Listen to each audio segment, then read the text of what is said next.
திருச்செந்தூர் முருகன் ஆசியோடு நவகிரகங்களையும் பஞ்சபூதங்களையும் வணங்கி என் முன்னோர்களின் ஆசியோடு இன்றைய இலவச வாஸ்து வகுப்பில் கலந்து கொண்ட அனைத்து மாணவர்களுக்கும் நண்பர்களுக்கும் என் இனிய மாலை வணக்கம். இந்த வகுப்பு அப்படிங்கிறது பார்த்தீங்கன்னா ஒரு அருமையான ஒரு முழுமையான வகுப்பா உங்களுக்கு இருக்கும். இந்த வகுப்புல பொறுமையாகவும் கொஞ்சம் எல்லாரும் கொஞ்சம் மீட் பண்ணிக்கிட்டு உங்களுடைய எந்த சந்தேகமாக இருந்தாலும் உங்களுக்கு புரியாத இடத்துல நிப்பாட்டி தெளிவா கேளுங்க. அந்த இடத்தை நம்ம தெளிவா விளக்குனதுக்கு அப்புறம் நம்ம அடுத்த கான்செப்ட்ல போகலாம். அதுக்கு நீங்க கொஞ்சம் எல்லாரும் ஒத்துழைக்கணும். எல்லாரும் கொஞ்சம் மீட் பண்ணிக்கிங்க. அட் த சேம் டைம் நீங்க யாருமே உங்களோட கேள்வி எப்போது இருக்கோ அப்போ மட்டும் அன்மியூட் பண்ணிட்டு உங்களுடைய கேள்வியை கேட்டு திருப்பி மீட் பண்ணிக்கிங்க. ஏன்னா இது மற்றவங்களுக்கும் கொஞ்சம் டிஸ்டர்பன்ஸ் ஆகும். மொத்தம் ஒரு 50 பேருக்கிட்ட இதுல பார்ட்டிசிபேட் பண்றப்ப உங்களுக்கு நீங்க ஒருத்தர் 2 பேர் மட்டும் பண்ற தவறுகள் மீதி எல்லா பேர்த்தையும் பாதிக்கும். அதனால எல்லா பேருமே கொஞ்சம் ஒத்துழைப்பு கொடுங்க. நம்ம வகுப்பு அப்படிங்கிறது இனிமே நம்ம தொடங்கலாம்னு இருக்கோம். ஓகேங்களா? பிப்ரவரி 2ஆம் தேதி வாஸ்து வகுப்பு தொடங்க இருக்கு. அந்த வாஸ்து வகுப்புக்குரிய ஒரு முன்னோட்ட வகுப்பு தான் இன்னைக்கு நடக்கக்கூடிய வகுப்பு. ஓகேங்களா? இந்த வகுப்பு அப்படிங்கிறது உங்களுக்கு ஒரு இலவசமாக ஃப்ரீயா நம்ம எல்லா பேருக்கும் கொடுக்கணும் அப்படின்றனால நம்ம ஒரு இலவச வகுப்பை இன்னைக்கு கண்டக்ட் பண்றோம். நம்மளுடைய வாஸ்து வகுப்பு பிப்ரவரி 2ஆம் தேதி தொடங்க இருக்கு. இரவு 8 மணிலிருந்து 10 மணி வரையும் தொடர்ச்சியா 15 வகுப்புகள் நடக்கும். இந்த 15 வகுப்புகள் அப்படிங்கிறது கட்டண அடிப்படையில நடக்க இருக்கு. இதுல விருப்பம் உள்ளவர்கள் அந்த வகுப்புல நீங்க இணைந்து கொள்ளலாம். அதற்கான முன்னோட்ட வகுப்பு தான் அந்த வகுப்பு. ஓகேங்களா?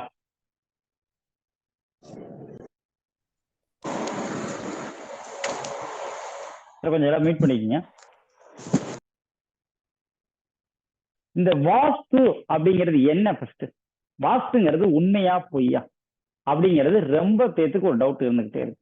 வாஸ்து எந்த இடத்துல செயல்படும், எந்த இடத்துல செயல்படாது, இந்த வாஸ்துல எது உண்மை எது பொய், ஃபர்ஸ்ட் வாஸ்துனா என்ன ஃபர்ஸ்ட் அப்படிங்கிறதுல ரொம்ப பேத்துக்கு சில சந்தேகங்கள் இருந்துகிட்டே இருக்கு. இந்த வாஸ்து அப்படிங்கிறது என்ன அப்படின்னு சொல்லிட்டு பாத்தீங்கன்னா, ஜோதிடம் எப்படி 9 நவ கிரகங்களை வைத்து செயல்படுகிறதோ அது போல இந்த வாஸ்து என்பது பஞ்சபூதங்களை வைத்து செயல்படுவதுதான் வாஸ்து. பஞ்சபூதங்கள் அப்படின்னா என்ன அப்படின்னா, நீர், நெருப்பு, நிலம், காற்று, ஆகாயம் என்று சொல்லக்கூடிய 5 விஷயம். இந்த 5 விஷயங்கள் தான் பஞ்சபூதங்கள் என்று சொல்கிறோம்.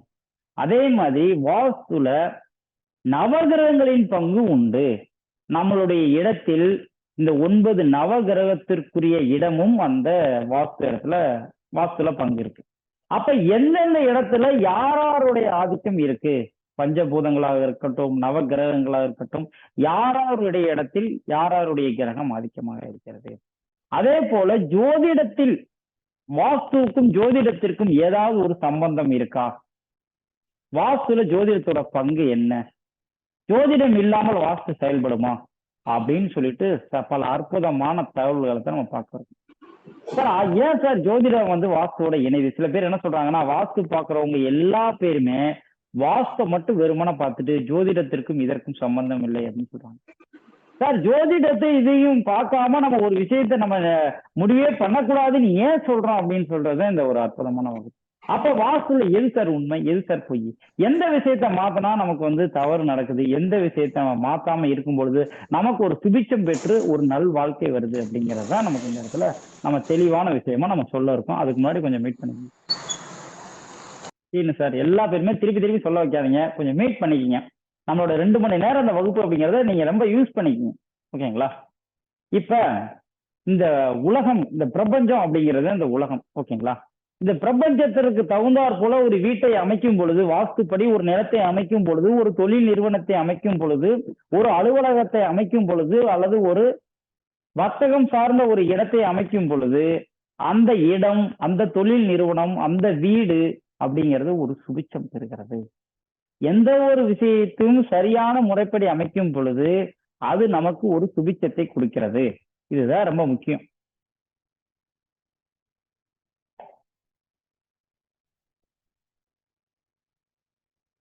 அப்ப அதை தவறாக அமைக்கும் பொழுது அது நமக்கு நேர்முறையான பலனை கொடுக்கிறது. அப்ப எது சார் சரி, எது சார் தவறு, எப்படி சரியாக அமைக்கிறது, தவறாக அமைக்கிறதை எப்படி கண்டுபிடிக்கிறது? வாஸ்துல சில பேர் என்ன பண்றாங்க அப்படின்னா, ஒரு வீட்டை தவறா கட்டிடுறாங்க. சார் 20 லட்சம் ரூபா போட்டு வீடு கட்டிட்டேன் சார், இன்னும் போய் இது இடிக்கிறதா, அல்லது இன்னும் கொஞ்சம் நான் அழகா கட்டிட்டேன் வீட்டை, ஆனா வாஸ்துபடி தவறா இருக்கு, நான் இதை போய் இடிச்சு நான் என்ன சரி பண்ணணும்னா கொஞ்சம் பாக்குறதுக்கு கொஞ்சம் அட்ராக்ஷன் குறைஞ்சிடும் சார். அதனால அப்படியே இருக்கிறதுக்கு என்ன வழி அப்படின்னா, சில பேர் என்ன பண்றாங்கன்னா, ஒரு 50,000 கொடுங்க அப்படின்னு சொல்லிட்டு வாங்கி ஒரு வீட்டுக்குள்ள ஒரு காப்பர் கம்பியை போச்சு வச்சிடறாங்க. காப்பர் கம்பியை வச்ச உடனே சார் வீடு வந்து சுபிச்சமா ஆயிடும் அப்படின்னு சொல்லிட்டு ஏமாத்தி ஒரு 50,000 வாங்கிடுவாங்க. இல்லாட்டி என்ன பண்ணுவாங்கன்னா, வீடு வாஸ்துல என்ன வேணா தப்பா இருக்கட்டும், வீட்டை சுத்தி 4 மூலைக்கும் அமாவாசை அன்னைக்கோ அல்லது பௌர்ணமி அன்னைக்கோ அல்லது அவங்களுடைய ராசி நட்சத்திரத்துக்கு உகந்த நாள் வர்றப்பயோ ஒரு 4 மூலைக்கு 4 பூசணிக்காயை வாங்கி புதைச்சி வச்சுட்டு அல்லது உப்பை போட்டு புதைச்சி வச்சதுக்கு அப்புறம் நமக்கு வாஸ்து தோசை நீங்கிடும் அப்படின்ட்டாங்க. இந்த எப்பயுமே நம்ம ஒரு விஷயத்த நம்ம புரிஞ்சுக்கணும், வாஸ்து அப்படிங்கிறது நமக்கு ஒரு பரிகாரம் செய்து வாஸ்து அப்படிங்கிறது நிவர்த்தி ஆகாது. ஃபர்ஸ்ட் அதை தெரிஞ்சுக்கணும். அதாவது ஜோதிடத்துல வேணா ஒரு மனிதன் இருக்கான், அந்த மனிதனுக்கு பரிகாரம் அப்படிங்கிறது ஏன் செஞ்சா சரியாகும் அப்படின்னு சொல்லிட்டு எல்லாரும் தெரிஞ்சுக்கிட்டா, ஃபர்ஸ்ட் ஜோதிடரோட மனநிலை தான் ஃபர்ஸ்ட். ஒரு தொழில் அப்படிங்கிறது சரியா போகல, அப்ப அந்த இடத்துல நம்ம ஒரு பரிகாரம் செஞ்சா சரியாயிடும்னா அவனோட எண்ணம் ஃபர்ஸ்ட் சரியாகும். அந்த இடத்துல நமக்கு இப்ப கரெக்டா இருக்குப்பா, நம்ம பரிகாரம் பண்ணிட்டோம்ப்பா, அப்ப இந்த இடத்துல நம்ம பரிகாரம் பண்றப்ப நமக்கு சிறப்பாயிடும்ப்பா, இனிமேல் நமக்கு எந்த பிரச்சனையும் இல்லைன்னா அவனோட எண்ணம் ஃபர்ஸ்ட் இதாகும். ரெண்டாவது அருள் கடாட்சம் அப்படிங்கிறது ரெண்டாவது. ஃபர்ஸ்ட் அவங்களோட எண்ணம் சரியாயிட்டாவே அவன் வாழ்க்கையில் ஜெயிச்சும். ஆனா வீட்டுக்கு தெரியுமா நம்ம வீட்டுக்கு பரிகாரம் பண்ணியாச்சு அப்படின்னு சொல்லிட்டு வீட்டுக்கு தெரியுமா, பஞ்சபூதங்களுக்கு தெரியுமா? அப்படின்றப்ப ஒரு வீட்டை நம்ம பரிகாரம் செய்து வாஸ்துப்படி சரி பண்ணவே முடியாது.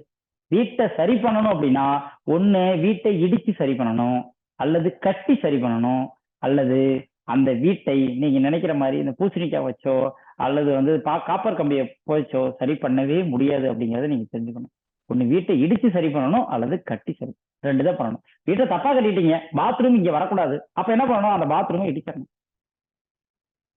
இன்னொரு இடத்துல ஒரு அறையை தவறா அமைச்சிங்க, அந்த இடத்துல ஒரு இல்லாத ஒரு நீலாகலங்களை தவறா அமைச்சிங்க, அந்த இடத்துல புதுசா ஒரு அறையை அமைச்சு அதை சரி பண்ணணும். ஒரு மூலையை வெட்டுப்பட்டு இருக்கு, அந்த இடத்துல ஒரு ரூமை அமைச்சு நீங்க சரி பண்ணணும். கட்டி சரி பண்ணணும் அல்லது இடிச்சு சரி பண்ணணும். எக்காரணத்தை கொண்டும் ஒரு வீட்டை பரிகாரம் செய்து பூஜை செய்து வாஸ்து பிரச்சனையை நிவர்த்தி பண்ணவே முடியாது அப்படிங்கிறத இந்த இடத்துல நம்ம அனுப்பிச்சோம்னா சொல்லு. இந்த பிரபஞ்சம் அப்படிங்கிறது இந்த பூமியில தான் நம்ம வாழ்றோம், இந்த பிரபஞ்சத்துல தான் நம்ம வாழ்றோம். இந்த பிரபஞ்சம் அப்படின்றது எதனால ஆட்கொள்ளப்பட்டது அப்படின்னா இந்த நவ கிரகங்களினாலும் பஞ்சபூதங்களினாலும் உருவாக்கப்பட்டது அந்த பிரபஞ்சம். அப்ப இந்த பிரபஞ்சத்துக்கு தகுந்தாறு போல நம்ம ஒரு வீட்டை அமைக்கும் பொழுது அந்த வீட்டுல ஒரு சுபிட்சம் பெறும். அதற்கு நேர்மறையாக அமைக்கும் பொழுது நமக்கு நேர்மறை ஆற்றல் உருவாகும். அப்ப எப்படி சார் நம்ம சரியாக அமைக்கிறது அப்படின்னு சொல்லிட்டு பாத்தீங்க அப்படின்னா, அதாவது ஃபர்ஸ்ட் நம்ம ஒரு வீட்டை அமைக்கிறதுக்கு முன்னாடி அந்த இடத்துடைய திசை என்ன அப்படின்னு நம்ம தெரிஞ்சுக்கணும். ஓகேங்களா? இப்ப நம்ம பூமி அப்படிங்கிறது ஒரு வட்ட வடிவுல இப்படி இருக்கு, இப்படித்தான் பூமி இருக்கு. ஓகேங்களா?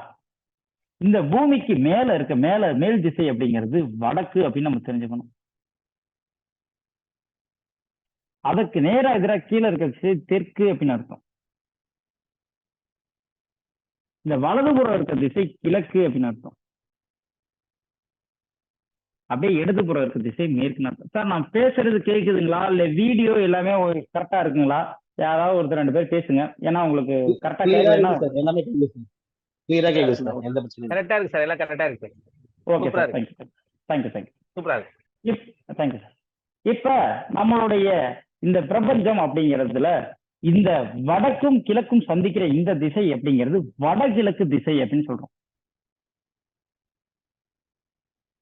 அதே மாதிரி இந்த தெற்கும் கிழக்கும் சந்திக்கிற இந்த திசை தென்கிழக்கு அப்படின்னு நம்ம சொல்றோம். தெற்கும் மேற்கும் சந்திக்கிற இந்த திசை தென்மேற்கு அப்படின்னு சொல்றோம். அதே போல மேற்கும் வடக்கும் சந்திக்கிற இந்த திசை வடமேற்கு அப்படின்னு சொல்றோம். இந்த பிரபஞ்சம், இந்த பூமி, இந்த நவகிரகங்களாலும் பஞ்சபூதங்களாலும் ஆட்கொள்ளப்பட்ட இந்த பிரபஞ்சம் இந்த வடகிழக்கு திசையில் 23.30 டிகிரி சாய்ந்து உள்ளது அப்படிங்கிறது சயின்டிபிக்கா எல்லா பேருக்கும் தெரிஞ்சிருக்கும், தெரியாதவங்க தெரிஞ்சிருக்கும். 23.30 டிகிரி இந்த பூமி வடகிழக்கு திசையை நோக்கி பள்ளமாக இருக்கிறது. அப்ப வடகிழக்கு நோக்கி திசையை நோக்கி பள்ளமாக இருந்தால் அதற்கு நேரெதிர் திசையான தென்மேற்கு திசை மேடாக இருக்கும் அப்படிங்கிறது தான் ஒரு ஆகம விதி. அப்ப நம்ம ஒரு வீட்டை அமைக்கும் பொழுது, ஒரு அலுவலகத்தை அமைக்கும் பொழுது, ஒரு தொழில் சார்ந்த நிறுவனத்தை அமைக்கும் பொழுது பள்ளமான திசையை நோக்கி பள்ளமான விஷயங்களும்,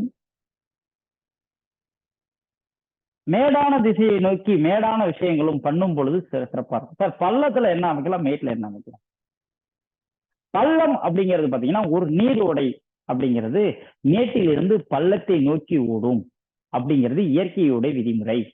பள்ளத்தை நோக்கி ஒரு நீரோடை ஓடும் பொழுது அந்த நீர் பள்ளத்தில் ஸ்டோரேஜ் ஆகும். அப்போ ஒரு இடத்துல நீர் தங்குது அல்லது நீரோடை ஓடுது அப்படின்ற இடத்துல அந்த இடத்துல நீர் சார்ந்த விஷயங்கள் அதிகமாக இருக்கும். ஒரு போர் போடும் பொழுது போர் அப்படிங்கிறது ஈஸியா தண்ணி வாட்டர் லெவல் கிடைக்கும். அதே மேட்டுல பாத்தீங்கன்னா அதே பள்ளத்தை நோக்கி ஓடாமல் மேட்டை நோக்கி ஒரு நீர் ஓடுமானா ஓடாது. அப்ப மேட்டுல என்ன சார் பண்ணலாம் அப்படின்னா, பள்ளத்தில வீடு கட்டினா வீட்டுக்கு வெளியில ஃபுல்லா நம்ம வீடு அப்படிங்கிறது தண்ணியில மூழ்கிறோம். அப்ப மேட்டு திசையில நம்ம வீடு கட்டும் பொழுது நம்ம மேட்ல நமக்கு வீடு இருக்கும், பள்ளத்தை நோக்கி தண்ணி தனியா இருக்கும், வீடு தனியா இருக்கும். இல்ல நம்ம பள்ளத்துல போய் நம்ம வடகிழக்கு திசையில வீட்டை கட்டிட்டோம் அப்படின்னா என்ன ஆகும்? சென்னையில ஃப்ளட் வந்து நம்ம வீட்டுக்குள்ள வீடை சுற்றி வர தண்ணி இருந்த மாதிரி நம்ம இடத்துல இருக்கு அப்படின்னு அர்த்தம். பிரபஞ்ச நீதி அது. தண்ணி இருக்கோ இல்லையோ பிரபஞ்ச நீதி அது. அப்ப பிரபஞ்சத்துக்கு எதிராக நம்ம ஒரு விஷயம் பண்றோம் அப்படின்றப்ப அதுக்கு ஆப்போசிட் பலன் நம்ம கொடுக்கும். ஓகேங்களா? அப்ப இந்த மூளை அப்படிங்கிறது மேடு அப்படின்னு அர்த்தம், இந்த மூளை அப்படிங்கிறது பள்ளம்னு அர்த்தம். இதை நம்ம தெரிஞ்சுக்கணும்.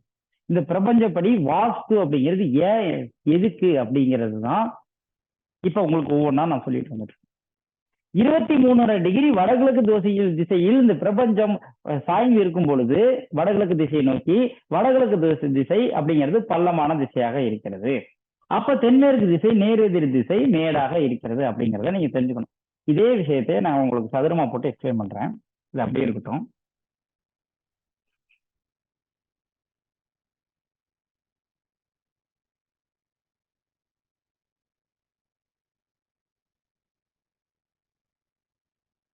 இது வட்டமாக இருக்குன்னு எடுத்துக்கொள்ளுங்க. நீங்க எல்லாமே வட்டமா இருக்குன்னு தான் வச்சுக்கணும். நீங்க சதுரமா இருக்குன்னு வேணாம். சதுரமா இருக்கிறது உங்களுக்கு புரியறதுக்காக திருப்பி அப்படியே மாத்திருக்கோம். ஓகேங்களா? இப்ப இந்த திசை தென்மேற்கு.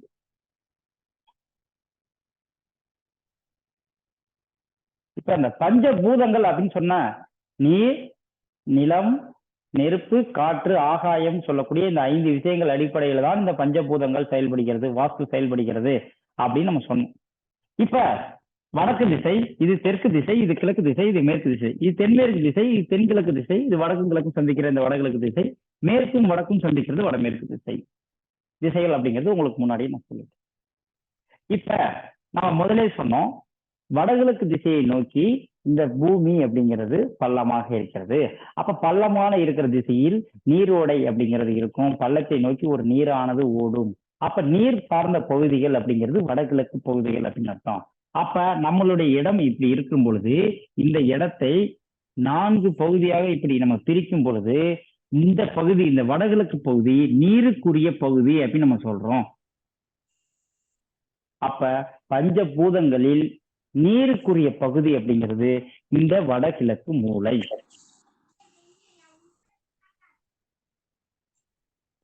இந்த வடகிழக்கு மூலையத்தை நம்ம என்னன்னு சொல்றோம் அப்படின்னா ஈசானிய மூலை அப்படின்னு நம்ம சொல்றோம்.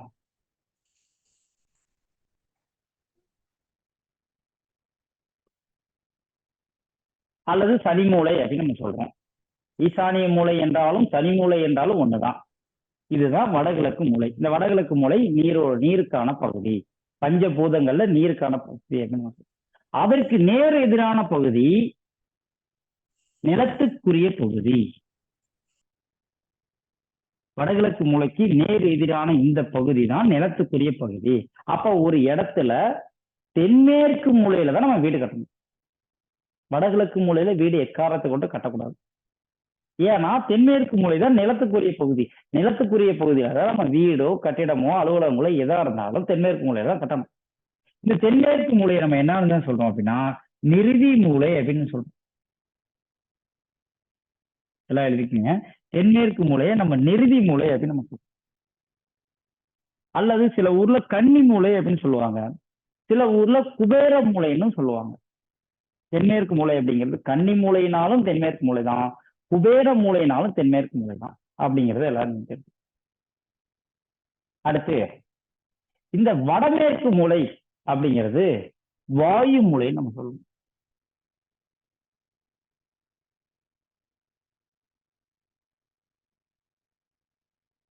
வாயு மூலை என்பது காற்றுக்குரிய இடம் அர்த்தம். அப்ப இந்த இடம் நாம் காற்றுக்குரிய இடம் அப்படின்னு சொல்றோம்.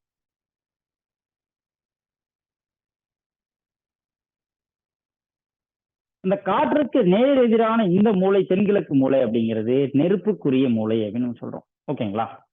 அப்ப இந்த இடத்த நெருப்புக்கு உரிய மூலை, நெருப்பு அப்படின்னு எழுதிக்கிறோம். இந்த தென்கிழக்கு மூலை தான் நம்ம அக்னி மூலைன்னு சொல்லுவோம்.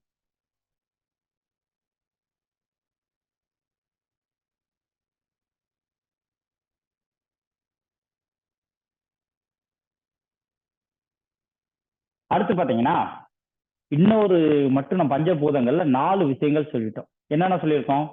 நீர், நெருப்பு, நிலம், காற்று என்று சொல்லக்கூடிய 4 விஷயங்களை நம்ம சொல்லிட்டோம். இன்னும் ஒன்னே ஒண்ணுதான் நம்ம சொல்லாம இருக்கோம், அதுதான் ஆகாயம் அப்படின்னு. ஆகாயம் அப்படிங்கிறது என்ன ஃபர்ஸ்ட் அப்படின்னு சொல்லிட்டு பாத்தீங்கன்னா, ஆகாயம் அப்படிங்கிறது என்ன அப்படின்னா, ஆகாயம் என்பது நம் வீட்டிற்கும் நம்மளுடைய நம்ம இருக்கிற வீட்டிற்கும் அந்த வீட்டிற்கு வெளியில இருக்கிற சுற்றுச்சுவர், காம்பவுண்ட் வால் என்று சொல்லக்கூடிய சுற்றுச்சுவருக்கும் இடைப்பட்ட பகுதி தான் ஆகாயம் அப்படின்னு சொல்றோம். இப்ப இப்படி ஒரு வீட்டை நீங்க கட்டியிருக்கீங்க. இந்த இடம் அப்படிங்கிறது நம்ம வீட்டுடைய காம்பவுண்ட் வால். இந்த இடம்ங்கிறது காம்பவுண்ட் வால். அப்ப வீட்டிற்கும் இந்த காம்பவுண்ட் வாலிற்கும் இடைப்பட்ட பகுதி இதுதான் ஆகாய தத்துவத்துக்குரிய வேலை. ஆகாயத்துக்கு பஞ்சபூதங்கள்ல ஆகாயத்துக்குரிய பணி. சார் இந்த ஆகாயம் அப்படிங்கிறது என்ன வேலை சார் செய்யும்?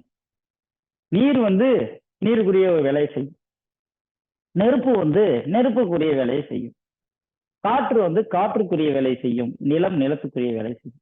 அப்ப அந்த ஆகாயங்கிறது என்ன சார் வேலை செய்யும்? ஆகாயம் என்பது இந்த பஞ்ச பூதங்களில் 4 பூதங்களை தனக்குள் ஆக்கி கொண்டு தலைவனாக செயல்படும்.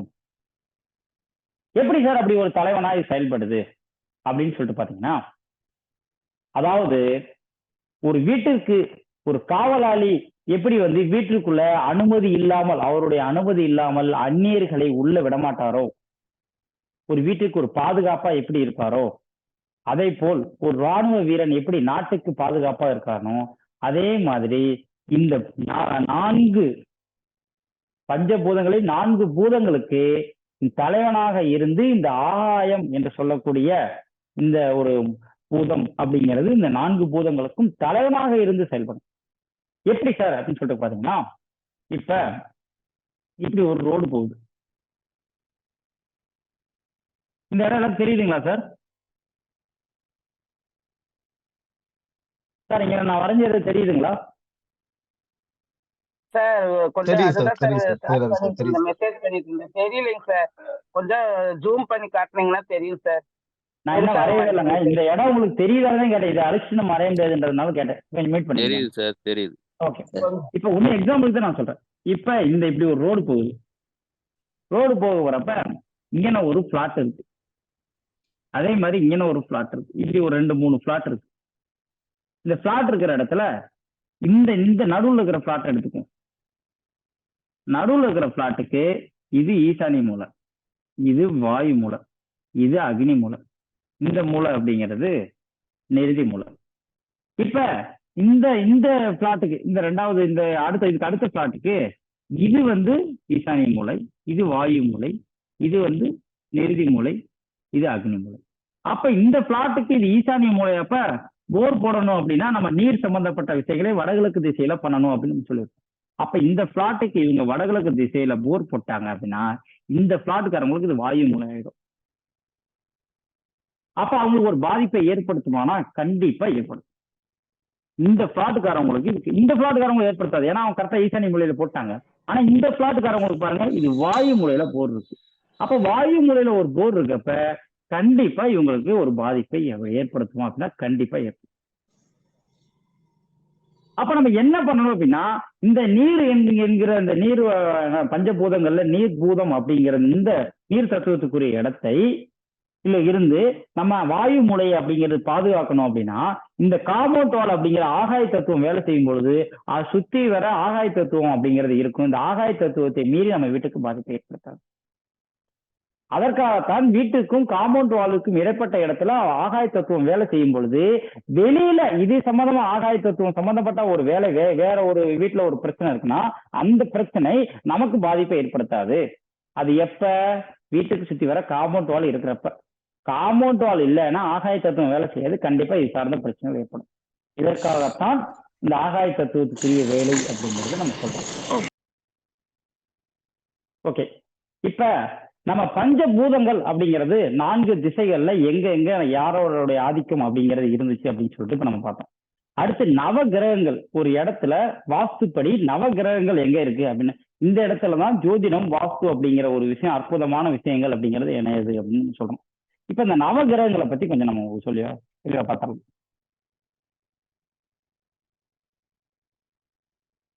நம்ம முதல்ல சொன்ன மாதிரி இந்த திசை அப்படிங்கிறது வடக்கு அப்படின்னு அர்த்தம். இதை எல்லாரும் கொஞ்சம் நோட் பண்ணிக்கோங்க. கீழே இருக்கிறது தெற்கு,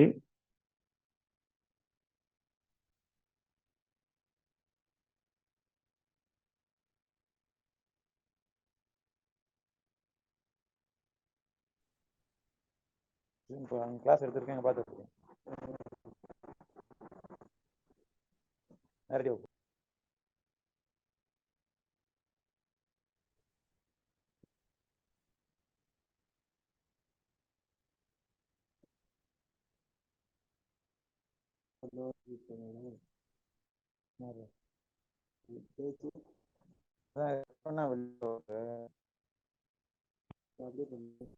ஓகே. இதுதான் இப்ப நம்ம வந்து சார் சரவணன் சார், யாருங்க சார் நீங்க? எதுக்கு சார் அன்மியூட் பண்ணிட்டே இருக்கீங்க? ஒரு நவ கிரகங்களுக்கும் ஒரு ஒரு இடங்கள் இருக்கு அப்படின்னு நம்ம சொல்றோம். ஓகேங்களா? நம்ம பஞ்சபூதங்கள் அவங்களோட இடத்த நம்ம சொன்னோமோ அதே மாதிரி ஒரு ஒரு நவ கிரகங்களுக்கும் ஒரு ஒரு இடம் இருக்கு. அது எந்த இடம் சார் அப்படின்னு நம்ம பார்த்தோம் அப்படின்னா, இந்த வடக்கு திசை அப்படிங்கிறதுக்கு குரு பகவான் தான் அதோடைய நவகிரக அதிபதி. நவகிரக அதிபதி குரு பகவான் தான் வடக்கு திசைக்கு. அதே மாதிரி இந்த வடகிழக்கு திசை அப்படிங்கிறது புதன் தான் வடகிழக்கு திசையோட அதிபதி. அதே மாதிரி கிழக்கு திசையோட அதிபதி அப்படின்றது யாரு அப்படின்னு சொல்லிட்டு பாத்தீங்கன்னா, கிழக்கு திசையோட அதிபதி சுக்கிரன்.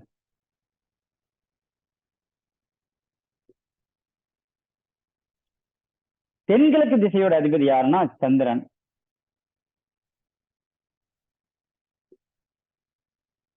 அதே மாதிரி தெற்கு திசையோட அதிபதி யாரு அப்படின்னு சொல்லிட்டு பாத்தீங்கன்னா செவ்வாய்.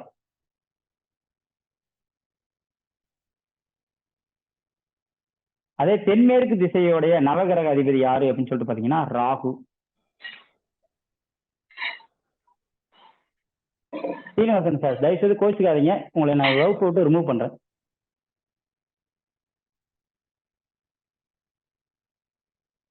அடுத்து மேற்கு திசையோட நவகிரக அதிபதி யாரு அப்படின்னு சொல்லிட்டு பாத்தீங்கன்னா சனி பகவான். வடமேற்கு திசையோடைய நவகிரக அதிபதி யாரு அப்படின்னு சொல்லிட்டு பாத்தீங்கன்னா கேது பகவான்.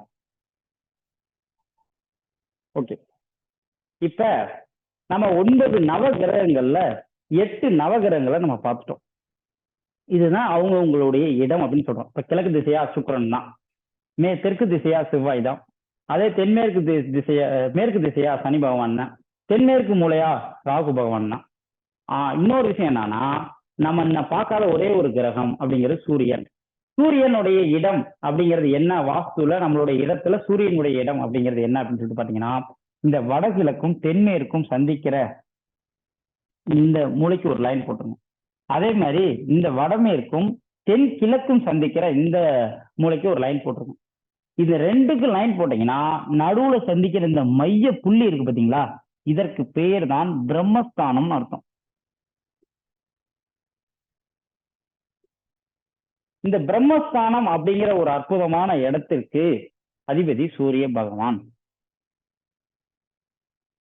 இந்த சூரியனை சுற்றி தான் இந்த நவ கிரகங்களும் சுற்றி வருகிறது. அதோட சேர்த்துதான் சூரியன் அப்படிங்கிறது பூமியை தான் நம்ம சூரியன் அப்படின்னு நம்ம சொல்றோம் இன்னொரு விஷயத்துல. அது ஜோதிட ரீதியா வர்றப்ப உங்களுக்கு எல்லாத்துக்கும் தெரியும். இந்த இடத்துல நவகிரகம் அப்படிங்கிறது சூரியன் தான். இந்த இடம் தான். இந்த பிரம்மஸ்தானம் அப்படிங்கிறது என்ன அப்படின்னு சொல்லிட்டு பாத்தீங்கன்னா, நம்மளுடைய கட்டியிருக்க வீட்டிற்கு மையப்புள்ளி, இடத்திற்கு மையப்புள்ளி இல்ல, தெளிவா தெரிஞ்சுக்கணும். நீங்க நம்ம கட்டுறவங்க வீடு கட்டியிருக்கோம் பாத்தீங்களா, இப்ப வந்து ஒரு 50க்கு 40 அப்படின்னு ஒரு பிளாட் இருக்கு. அந்த பிளாட்ல ஒரு 30க்கு 20ன்னு ஒரு வீடு கட்டியிருக்கீங்க. அந்த வீட்டிற்கு வடகிழக்கு மூலையிலிருந்து தென்மேற்கு மூலைக்கு ஒரு கோடு போட்டு, அதே மாதிரி தென்கிழக்கு திசையிலிருந்து வடமேற்கு திசைக்கு ஒரு கோடு போட்டீங்கன்னா, ரெண்டும் சந்திக்கிற நடுவுல இருக்கிற மைய புள்ளிக்கு பேர் தான் பிரம்மஸ்தானம். இந்த பிரம்மஸ்தானத்தோட அதிபதி தான் சூரிய பகவான். இதைதான் நீங்க தெரிஞ்சுக்கணும். வாஸ்துப்படி இந்த நவ கிரகங்கள் எங்க எங்க அமைஞ்சிருக்கோ இது போலதான் நீங்க நவகிரக கோயில்களுக்கு நீங்க போனீங்க அப்படின்னு சொல்லிட்டா இதே மாதிரி தான் இருக்கும். அப்ப இந்த நவ கிரகங்கள் ஆகம விதிப்படி அமைந்துள்ள இடத்தை அடிப்படையா வைத்துதான் நம்ம வாஸ்தை செயல்படுத்துறோம். சுக்கிரனா கிழக்கு திசை, செவ்வாயா தெற்கு திசை, சந்திரனா தென்கிழக்கு திசை அப்படின்னு சொல்றோம். இப்ப சார் ஒருத்தவர் கேட்டிருந்தாரு, இப்ப நம்ம ஏன் சார் அதை அக்னி மூலைன்னு சொல்றோம் அப்படின்னா, இந்த நம்ம வந்து சமையல் அப்படிங்கிறதுக்கு ஜோதிடம் படிச்சவங்களுக்கு தெரியும். சமையல் பொருட்களுக்கு காரகன் அப்படிங்கிறது யாரு அப்படின்னா, சமைக்கிறது சமையல் பொருட்கள் சார்ந்த உணவு சார்ந்த விஷயங்களுக்கு காரகன் யாருன்னா சந்திரன். அப்ப சந்திரன் உணவுப் பொருட்கள் சார்ந்த விஷயங்கள், சமையல் பொருட்களுக்கு சார்ந்த விஷயங்களை சந்திரன் நம்ம எடுக்கிறப்ப அந்த சந்திரனுடைய மூளை தான் சமைக்கணும். நெருப்பு இல்லாம சமைக்க முடியுமா? அப்ப சமையல் செய்யற அந்த மூளையைத்தான் நம்ம அக்னி மூளை. நெருப்பு என்பது அக்னி என்று பொருள். அதனாலதான் அக்னி மூளைன்னு அந்த இடத்துக்கு சொல்றோம். காற்று என்பதுதான் வாயு மூளை. காற்று இருக்கிறனாலதான் இந்த இடத்துல வாயு மூளை அப்படின்னு நம்ம சொல்றோம்.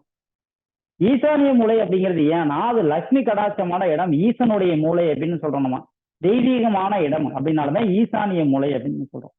இதுதான் அந்த மூளைக்கு நம்ம அந்தந்த ஊர் வழக்கப்படி சில பேர் இதுல சனி மூலைன்னு கூட சொல்லுவாங்க. அப்ப ஏன் சார் சனி மூலைன்னு நீங்க சொல்றீங்க அப்படின்னு கேட்கறதா? அது கிடையாது. அந்தந்த ஊர் வழக்கப்படி இதுக்குன்னு ஒரு ஆகம விதி இருக்கு. இதுவா அக்னி மூலை தான், இதுவா நெருதி மூலை தான். நீங்க நெருதி மூலைன்னு சொல்லிக்கலாம், அது குபேர மூலைன்னு சொல்லிக்கலாம். எங்க ஊர் வந்து திண்டுக்கல். எங்க ஊர்ல இந்த மூலை என்னன்னு சொல்லுவாங்கன்னா பழனி மூலைன்னு தான் சொல்லுவாங்க. நீங்க கரூர், திண்டுக்கல், திருச்சி சைடு யார் இருந்தீங்கனாலும் நீங்க வந்து இதுல சொல்லுங்க, பழனி மூலைன்னு தான் சொல்லுவாங்க. ஏன்னா இந்த மூலையில தான் பழனி இருக்கு எங்க ஊருக்கு. அந்த ஊர் வழக்கப்படி அவங்க எப்படி வேணா சொல்லிக்குவாங்க. நமக்கு என்ன ஆகம விதிப்படி இந்த மூலையோட பேர் நிருதி மூலை தான், இந்த மூலையோட பேர் அக்னி மூலை தான், இந்த மூலையோட பேர் ஈசானிய மூலை தான், இந்த மூலை பேர் வாயு மூலை, இந்த மைய புள்ளிக்கு பேர் பிரம்மஸ்தானம். எல்லாரும் இதை கொஞ்சம் எழுதிக்கிங்க. அப்புறம் ஒரு சில விஷயங்கள் சொல்றேன். எழுதிட்டுனா எழுதிட்டேன்னு சொல்லுங்க.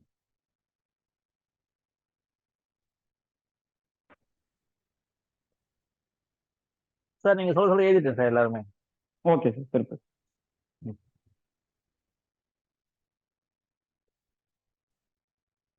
அடுத்து பாத்தீங்கன்னா, இந்த ஒவ்வொரு இடத்திற்கும் ஒரு தெய்வங்கள் அப்படின்றது இருக்காங்க. இந்த இடத்திற்கு அவங்க தான் வந்து இந்த இடத்துடைய அதிபதியாக இருந்து தெய்வமாக இருந்து செயல்பட்டு இருக்காங்க. ஓகேங்களா? அப்ப யார் இந்த ஒவ்வொரு இடத்திற்கும் யாரு அந்த இடத்திற்குரிய தெய்வம் அப்படின்னு சொல்லிட்டு பாத்தீங்கன்னா, இந்த வடக்கு திசைக்கு குபேரன்,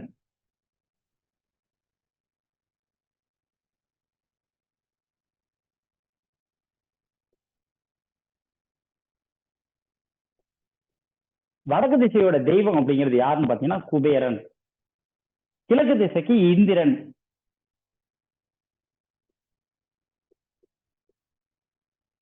தெற்கு திசைக்கு யமதர்மன்,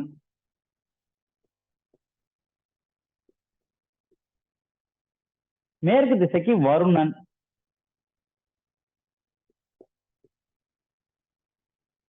இப்படிங்கிறத தெரிஞ்சுக்கணும். வடக்கு திசையில் ஒருத்தவங்க வீடு சரியாக கட்டி வாழ்ந்துட்டா அவங்க குபேரனை போல் செல்வ செழிப்பாக வாழ்வாங்க அப்படின்னு சொல்லுவாங்க. அதற்கு காரணமே வடக்கு திசையோட அதிபதி யாரு அப்படின்னு சொல்லி பார்த்தீங்கன்னா குபேரன். கிழக்கு திசையில ஒருத்தவங்க வீடு கட்டிட்டு செல்வ செழிப்பா வாழ்ந்தா அவங்க இந்திரனை போல் வாழ்வாங்க. கிழக்கு திசையோடைய அதிபதி இந்திரன். தெற்கு திசை மற்றும் மேற்கு திசையில எப்பயுமே ஒருத்தவங்க வீடு கட்டிட்டாவே, இந்த ரெண்டு தெற்கு திசையும் மேற்கு திசை, நம்ம வீடு கட்டுறப்ப பாத்தீங்கன்னா முடிஞ்ச அளவு எல்லாரும் என்ன பண்ணுவாங்கன்னா வடக்கும் கிழக்கும் தான் கட்டுவாங்க, தெற்கும் மேற்கும் கட்ட மாட்டாங்க. ஏன்னா தெற்கும் மேற்கும் வீடு கட்டுறது அப்படிங்கிறது தவறா அப்படின்னு கேட்டா, தெற்கும் மேற்கும் வீடு கட்டினா ரொம்பவும் சிறப்பா இருக்கும். ஆனா அதுக்கு ஆகம விதிப்படி நம்ம நடந்துக்கணும். தெற்கு திசையோட அதிபதி யமதர்மன். யமதர்மன் நீதிக்கும் நேர்மைக்கும் கட்டுப்பட்டவர் யமதர்மன். அப்ப நம்ம தெற்கு திசையில ஒரு வீட்டை கட்டும் பொழுது உண்மையாக நேர்மையாக இருக்கும் பொழுது வாழ்க்கையில ஈஸியா வெற்றி பெறலாம். அதை விட்டுட்டு நம்ம அங்க உட்காந்து காடுத்தனம் பண்றது, தவறான தொழில்கள் பண்றது, இல்ல பொய் பிச்சிலாட்டம் பண்ணா கண்டிப்பா தெற்கு திசையில வீடு கட்டுறவங்களுக்கு மிகப்பெரிய பாதிப்பு தான் கொடுக்கும். அதே மேற்கு திசையை பார்த்தீங்கன்னா, மேற்கு திசையோட அதிபதி சனி பகவான். சனி பகவான் யாருக்குன்னா கடின உழைப்புக்கு காரகன் சனி பகவான். அதே மாதிரி எந்த ஒரு விஷயமும் பார்த்தீங்கன்னா நீதியும் நேர்மையும் உண்மைக்கு கட்டுப்பட்டவர் சனி பகவான். அப்ப மேற்கு திசையில ஒருத்தவங்க வீடு கட்டி வாழும் பொழுது அவங்க ஒரு கடின உழைப்பாளியாக இருந்தால் ஈஸியா வாழ்க்கையில முன்னேறிடலாம். ஆடம்பரத்தை விரும்பாத ஆளா இருக்கும்.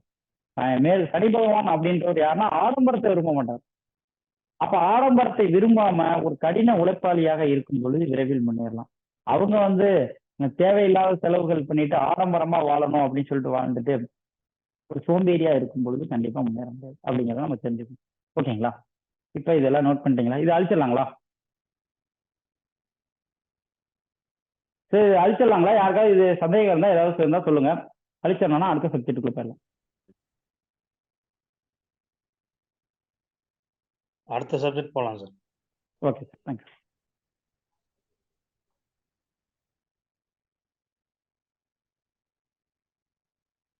இப்ப எல்லாத்துக்கும் ஒரு சந்தேகம் இருக்கும் சார். இப்ப இந்த இடத்துல ஜோதிடம் வாஸ்து அப்படிங்கிறது இணையும் சொன்னீங்களே, எப்படி சார் இது அப்படின்னு கேட்டீங்கன்னா, வடகிழக்கு மூலை அப்படிங்கிறது, வடகிழக்கு மூலையில நவகிரக அதிபதி என்ன சார் நம்ம சொன்னோம்? புதன். புதன். தென்மேற்கு மூலையுடைய நவகிரக அதிபதி யாரு சார்? ராகு. ராகு பகவான். இப்ப நம்ம ஒரு வீடு கட்டுறோம். அந்த வீடு கட்டும் பொழுது தென்மேற்கு மூலையில் உள்ள ராகு பகவான் தென்மேற்கு மூலையில வாஸ்துப்படி ஏதோ ஒரு தவறு பண்ணிட்டோம், ஏதோ ஒண்ணு தப்பு பண்ணிட்டோம், கட்டக்கூடாத விஷயங்களை கட்டிட்டோம். எக்ஸாம்பிள், தென்மேற்கு மூலையில பாத்ரூம் வரக்கூடாது. அப்ப நம்ம தென்மேற்கு மூலையில ஒரு பாத்ரூமை கட்டிட்டோம்னு வச்சுக்கோங்க. நமக்கு மிகப்பெரிய பாதிப்பு. வீட்டுக்கு வர்றவங்க போனா, சார் தென்மேற்கு மூலையில பாத்ரூம் இருக்கு சார், அதனாலதான் சார் பிரச்சனை, அதை எடுத்துருங்க. தென்மேற்கு மூலையில பாத்ரூம் இருக்கு சார், அதை எடுத்துருங்க. வாஸ்து பார்க்கறவங்க போனா அதே சொல்றாங்க. அதே உங்களுடைய ஃப்ரெண்டு வீடு, ஏதோ ரிலேஷன் வீடு, ஏதோ ஒண்ணு இதே தென்மேற்கு மூலையில பாத்ரூம் கட்டியிருக்காங்க சார், அவங்களுக்கு எந்த பாதிப்பும் இல்லை சார். எங்களுக்கு மட்டும் ஏன் சார் இந்த இடத்துல பாதிப்பை ஏற்படுத்தும் அப்படின்னு கேட்டா, நம்ம எப்பயுமே ஒரு விஷயத்த ஞாபகம் வச்சுக்கோங்க. ஜோதிடம் 50%, வாஸ்து 50% கண்டிப்பா ஒரு ஜாதகருக்கு ஒரு பலனை. ஒருவருடைய ஜாதகத்தில் தென்மேற்கு மூலையில் வாஸ்துபடி நம்ம பிரச்சனை பண்ணியிருக்கும், தவறு பண்ணியிருக்கும் பொழுது நம்மளுடைய ஜாதகத்தில் ராகு பகவான் கெட்டு இருந்தால், ராகு பகவான் ஜோதிடத்தில் கெட்டு இருந்தால் கண்டிப்பா அதற்கு நமக்கு ஒரு மிகப்பெரிய பிரச்சனையை ஏற்படுத்தும். அதே ராகு பகவான் ஜோதிடத்தில் நல்லாக இருந்து வாஸ்துப்படி ராகு பகவானுடைய இடமான தென்மேற்கு மூலையில் ஒரு பிரச்சனை, ஒரு தவறு பண்ணியிருக்கும் பொழுது நம் வளர்ச்சியை அந்த ராகு பகவான் தடுப்பாரை தவிர கண்டிப்பாக நமக்கு மிகப்பெரிய பிரச்சனையை ஏற்படுத்த மாட்டார். இதுதான் அந்த இடத்துல, ஒரு இடத்துல தவறு பண்ணவங்க எந்த பாதிப்பையும் ஏற்படுத்துறது இல்லை. தவறு பண்ணாத அந்த இடத்துல வாஸ்துப்படி தவறு பண்ணிட்டு நான் ஜோதிட ரீதியா அந்த கிரகம் கெட்டு இருக்கும் பொழுது அவங்களுக்கு ஒரு மிகப்பெரிய பிரச்சனை ஏற்படும். ஆனா ஜோதிடத்திலே நல்லா இருந்து வாஸ்துப்படி நம்ம தவறாக கட்டும் பொழுது அந்த கிரகம் நம்மளை என்ன பண்ணும்னா வளர்ச்சியை தடுக்கும், ஆனா நமக்கு பாதிப்பை ஏற்படுத்தாது. இது யாருக்கு சார் புரியுது, யாருக்கு சார் புரியல நான் சொன்ன விஷயம்? இல்ல, நல்லா புரியுது சார். புரியுது சொன்னது சார். ரொம்ப அருமையா இருக்கு இதுல ஒரு சந்தேகம். சார் சொல்லுங்க சார், சொல்லுங்க. உங்க நேம் சொல்லி சொல்லுங்க சார். மாறி இருக்கா? வாஸ்து பிரகாரம் கரெக்டா இருக்கு, ஆனா கிரகம் கெட்டு இருக்குன்னா? சார் அதான் சார் சொல்றேன், வாஸ்துப்படி தவறாக இருந்து கிரகம் கெட்டு இருந்தா நமக்கு வாஸ்து பிரச்சனையே அந்த இடத்துல இல்ல. அது கிரகத்துக்குரிய வேலையை தனியா செஞ்சுட்டு இருக்கோம். அந்த கிரகத்துக்குரிய வேலையை தனியா செஞ்சுட்டு இருக்கோம். நம்ம வாஸ்துப்படி தவறு இல்லைன்னா வீட்டுல பிரச்சனை கிடையாது. நம்ம வீட்டுல எப்ப பிரச்சனை ஏற்படும்? வாஸ்துப்படி ஒரு இடத்துல நம்ம தவறு பண்ணும்போதுதான் வீட்டுல பிரச்சனை ஏற்படும். அப்ப வாஸ்துப்படி நம்ம சரியா கட்டிட்டோம், அந்த கிரகம் ஜோதிட தப்பா இருக்குன்னா அந்த கிரகத்துடைய வேலையை வீட்டுல பண்ணாது, தனிப்பட்ட முறையில பண்ணும். இப்ப புதன் கெட்டிருக்கா, உங்களுக்கு படிப்பு சார்ந்த பிரச்சனைகள் வரும். ஓகே ஓகே, அது மாதிரி பிரச்சனை வரும். ஆனா இதே உங்களுக்கு ஜோதிடத்தில் கிரகம் நல்லா இருந்து அந்த இடத்துல நீங்க அதுக்கு நவகிரகங்களுடைய இடத்துல நீங்க தவறு பண்ணும் பொழுது உங்க வளர்ச்சியை கண்டிப்பா தடுக்கும். ஆனா பிரச்சனை ஏற்படுத்தாது. ஆனா வாஸ்துலயும் அந்த மூளை தவறாக இருந்து ஜோதிடத்திலயும் அந்த கிரகம் கெட்டு இருக்கும் பொழுது நமக்கு அந்த கிரக ரீதியா அது எஸ்பெஷலி கரெக்டா சொல்லணும்னா அந்த தசை அந்த புத்தி நடக்கிறப்ப அந்த வீட்டிலே இருக்க முடியாத சுச்சுவேஷன் ஏற்படுது. அதுதான் நம்ம தெளிவா புரிஞ்சுக்கணும். அதுதான் ஒரு வீட்டுல வாஸ்துப்படி தவறா கட்டியிருந்து பிரச்சனை அனுபவிக்கக்கூடிய நபரும் தவறா சரியா அதே தவறா கட்டியிருந்து வீட்டுல பிரச்சனை அனுபவிக்கக்கூடிய நபருக்கும் உள்ள வித்தியாசம். அவ்வளவுதான், வேற ஒண்ணும் கிடையாது. அதே மாதிரி ஒரு வீட்டை நம்ம அமைக்கிறோம். ஒரு வீட்டை அமைக்கும் பொழுது நம்ம என்னென்னலாம் பார்த்து நம்ம அந்த வீட்டை அமைக்கணும் அப்படின்னா அந்த வீட்டுக்கு தலைவாசல் அப்படிங்கிறது ரொம்ப முக்கியம். அவங்களுடைய ராசி நட்சத்திர யோகங்களுக்கு தகுந்தாற் போல நம்ம தலைவாசலை அமைக்கும் பொழுதுதான் அது ஒரு சிறந்த யோகத்தை கொடுக்கும். ஓகேங்களா? அப்ப அந்த ராசி நட்சத்திரம்னா என்ன ஃபர்ஸ்ட் எந்தெந்த அவங்களோட ராசிக்கு நம்ம எந்த திசையில தலைவாசல் அமைச்சா நல்லா இருக்கும் அப்படின்னு ஃபர்ஸ்ட் பார்க்கணும். அதற்கு முன்னாடி அந்த ஒரு மனை நம்ம வாங்கணும். அந்த மனையை ஒருத்தவங்க பேர்ல ரெஜிஸ்ட்ரேஷன் பண்ணணும். அந்த ரெஜிஸ்ட்ரேஷன் பண்றவங்களுக்கு யோகம் நல்லா இருக்கா, யாரு பேர்ல பண்ணலாம், அவங்களுக்கு இந்த திசைகள் நல்லா இருக்கா, யோகத்தை கொடுக்குமா அல்லது பாதிப்பை கொடுக்காதா அப்படிங்கிறதையும் பார்க்கணும். இன்னொரு விஷயம், அந்த மனை அப்படிங்கிறது சரியான மனையா இருக்கும். எப்படி இருக்கணும்? தெருக்குத்து மூலக்குத்து அப்படிங்கிறது இருக்கக்கூடாது. மனை அப்படிங்கிறது மனையோட வடிவம் அப்படிங்கிறது ரொம்ப முக்கியம். அந்த மனையோட வடிவம் எப்படி எல்லாம் இருந்தா அந்த மனை நல்ல மனை, எப்படி எல்லாம் இருந்தா அந்த கெட்ட மனை அப்படிங்கிறது ஒரு இன்ஃபர்மேட்டிவ் மட்டும் நம்ம சொல்லிடணும். இப்படி எல்லாம் இருந்தா வாங்கக்கூடாது அப்படின்னு. ஒரு மனையை எப்படி எல்லாம் பிரிக்கணும் அப்படின்னு சொன்னீங்கன்னா ஒரு மனையை சதுரமனை, செவ்வகமனை, முக்கோணமனை, பாம்பு மனை அப்படின்னு சொல்லிட்டு 4 வகையா நம்ம பிரிக்கணும். ஓகேங்களா? சதுரமனை அப்படிங்கிறது என்ன அப்படின்னு சொல்லிட்டு பாத்தீங்கன்னா சதுரமனை அப்படிங்கிறது வேற ஒண்ணுமே கிடையாது.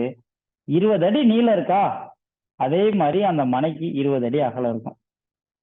இதுதான் சதுரமனை. சதுரம் அப்படிங்கன்னா என்ன? நீளமும் அகலமும் சமமாக இருந்தால் சதுரம். அப்ப இப்படி இருந்தால் ஒரு மனையை வாங்கலாமான்னு கேட்டா இப்படி இருந்தால் சிறப்பாக அந்த மனையை வாங்கலாம். சூப்பர் மனை அப்படின்னு அர்த்தம். சதுரமனைக்கு அடுத்து செவ்வக மனைன்னு சொல்றோம். செவ்வக மனை அப்படிங்கிறது என்ன அப்படின்னு சொல்லிட்டு பாத்தீங்கன்னா செவ்வக மனை என்பது நீளத்தை விட அகலமோ அல்லது அகலத்தை விட நீளமோ பெரிதாக இருப்பது செவ்வக மனை அப்படின்னு சொல்றோம். எக்ஸாம்பிள், இது ஒரு 40, இது ஒரு 30 அடி. இந்த 40க்கு 30 அப்படிங்கிறது செவ்வக மனை அப்படின்னு சொல்றோம். இந்த செவ்வக மனை அப்படிங்கிற விஷயத்துல 2 மனை இருக்கு. செவ்வகமனையில என்ன சார் 2 மனை அப்படின்னா ஒண்ணு ஆண்மனை, இன்னொன்னு பெண்மனை அப்படின்னு அர்த்தம். சார் ஆண்மனைனா என்ன சார், பெண்மனைனா என்ன? இந்த செவ்வக மனையில தான் 2 மனை இருக்கு. ஒண்ணு ஆண்மனை, இன்னொன்னு பெண். ஆண்மனை என்பது இளமேல் நீளம் அதிகமாக இருந்து பெண்மடல் நீளம் குறைவாக இருந்தால் அது ஆண்மனை. எக்ஸாம்பிள், உங்களுக்கு முதல்ல நம்ம சொல்லியிருக்கோம் திசை அப்படிங்கிறது என்ன அப்படின்னா மேல இருக்கிற திசை வடக்கு, கீழே இருக்கிற திசை தெற்கு, இந்த திசை கிழக்கு, இது மேற்கு. இந்த கிழக்கு மேற்கு திசை நீளம் அதிகமாக இருந்து தெற்கு வடக்கு திசை நீளம் குறைவாக இருந்தால் இது 40 அடி இருக்கு, இது ஒரு 35 அடி இருக்கு. இந்த மனைக்கு பெயர் ஆண்மனை அப்படின்னு அர்த்தம்.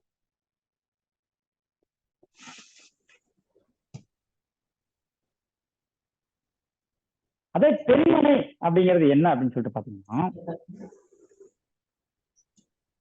இந்த வடக்கு தெற்கு இந்த திசை அதிகமாக இருந்து கிழக்கு மேற்கு திசை குறைவாக இருந்தால் இது ஒரு 30 அடியும் இது ஒரு 45 அடியும் இருக்கு. அதாவது தெற்கு வடக்கு நீண்டு வடகிழக்கு குறுகலாக இருந்தால் அந்த மனைக்கு பெயர் பெண்மனை. சார் ஆண்மனை பெண்மனை வாங்கலாமான்னு கேட்டா ஆண்மனையும் வாங்கலாம், பெண்மனையும் வாங்கலாம், தவறே கிடையாது. ஆனா என்ன அப்படின்னா ஒரு ஆண்மனையில் ஆணுடைய ஆதிக்கம் அதிகமாக இருக்கும், பெண்மனையில ஒரு பெண்ணோட ஆதிக்கம் அதிகமாக இருக்கும். ஒரு வீட்டுல ஒரு ஒய்ஃப் இருக்காங்க அல்லது ஒரு ஆண் இருக்காங்க, அந்த ஆண் அப்படிங்கிறது ஏதாவது வீட்டுல பேச்சு கேட்கப்பட்டு ஒரு ஒழுங்கினமா இருக்காரு, ஆனா அவர் யாருடைய பேச்சையும் கேட்க மாட்டாரு. அப்ப என்ன பண்ணலாம்? அந்த பெண்மனையை ஆண்மனையா மாற்ற முடியும், ஆண்மனையும் பெண்மனையா மாற்ற முடியும். பக்கத்துல இடம் இருந்தால், இப்போ பக்கத்துல ஒரு காலிமனை இருக்கு, இது ஒரு அல்லது இது ஒரு 30 அடி, இது ஒரு 45 அடி, இது 30 அடி இருக்கு, இந்த மனை அப்படிங்கிறது ஒரு பெண்மனை, அந்த வீட்டுல இருக்க பெண் வந்து ஆணுடைய சொல்ல கேட்கவே மாட்டேது. என்ன சார் பண்ணலாம் அப்படின்னா, ஆதிக்கம் அதிகமா இருக்கு, அதை நம்ம கம்மி பண்ணணும் அப்படின்னு நினைச்சா ஒரு பெண்மனையை வாங்கலாம். இந்த ஆண்மனையை பெண்மனையை ஆண்மனையா மாத்தலாம். எப்படின்னா, பக்கத்துல இதே மாதிரி ஒரு மனை இருக்கு, அப்ப அந்த மனையில கொஞ்சம் இடத்த வாங்கி இப்படி எக்ஸ்டெண்ட் பண்ணீங்கன்னா அது ஆண்மனை பெண்மனை ஆயிடும். இது மாதிரி எக்ஸ்டெண்ட் பண்ணலாம். இது வந்து அவங்களுடைய ஜாதக ரீதியா சரியாக இருந்தால் வாஸ்து ரீதியா இப்படி பண்ணி சரி பண்ணலாம். அந்த ஒரு கான்செப்டுக்காகத்தான் ஆகம விதியில ஆண்மனைனா என்ன பெண்மனைனா என்ன அப்படின்னு நம்ம சொல்லியிருக்காங்க.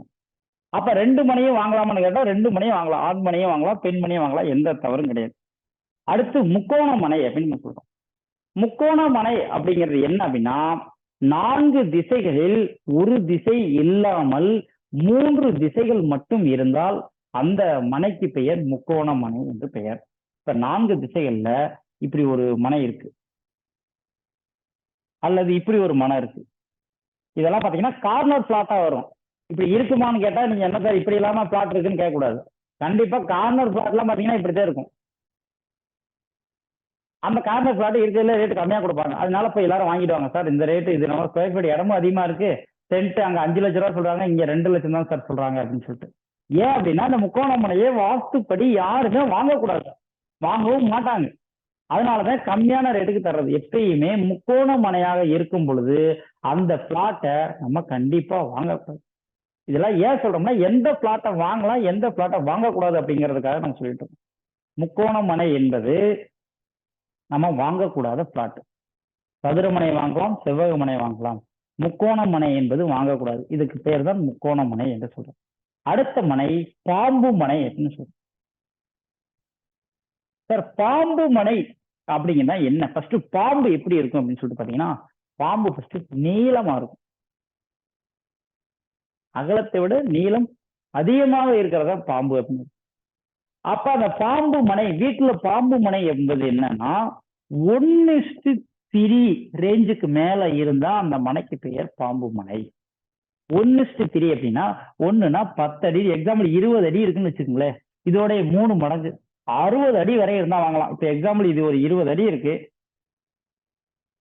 இது 58 அடி இருந்தா வாங்கலாம். ஆனா 60 அடி இருந்தா வாங்கக்கூடாது.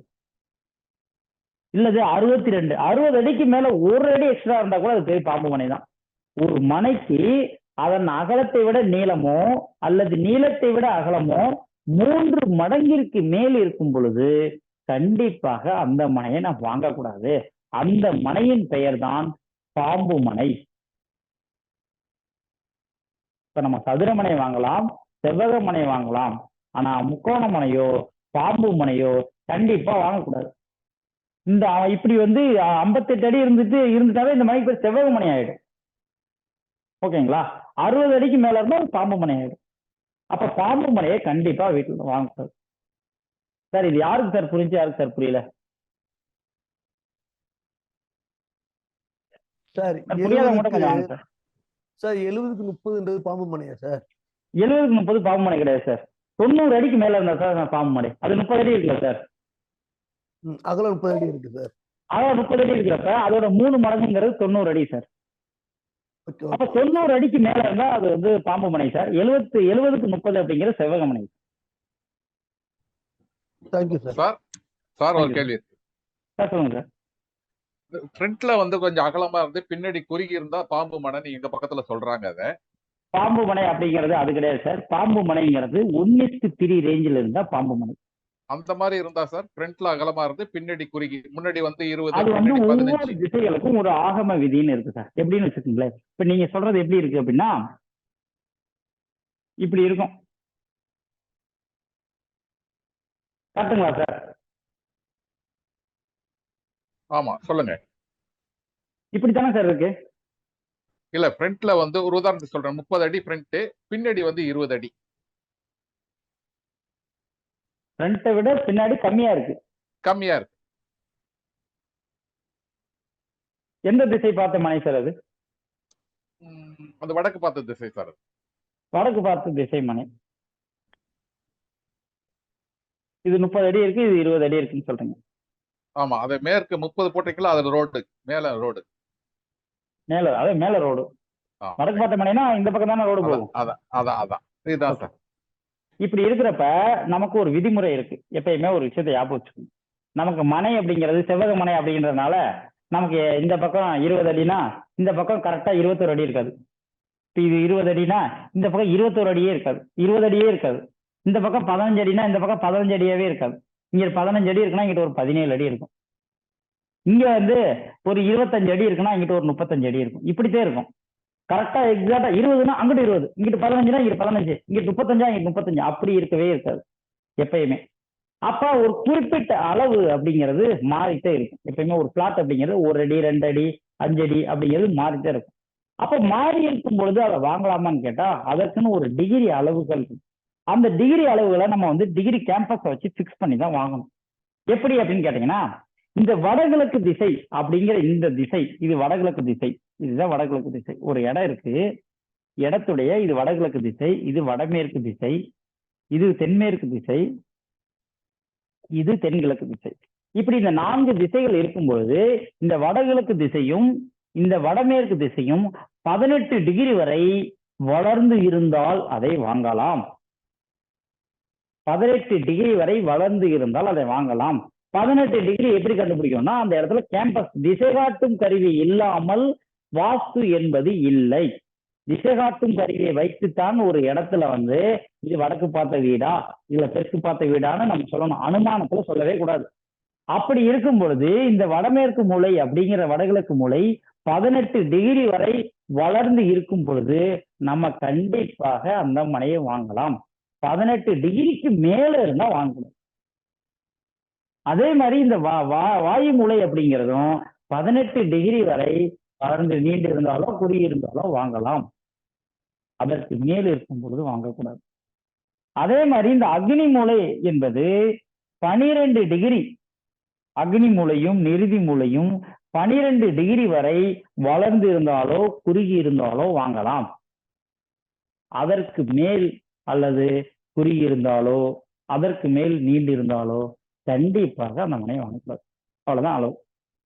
சார் புரியுதுங்களா? புரியுது சார், புரியுது சார். ஓகே.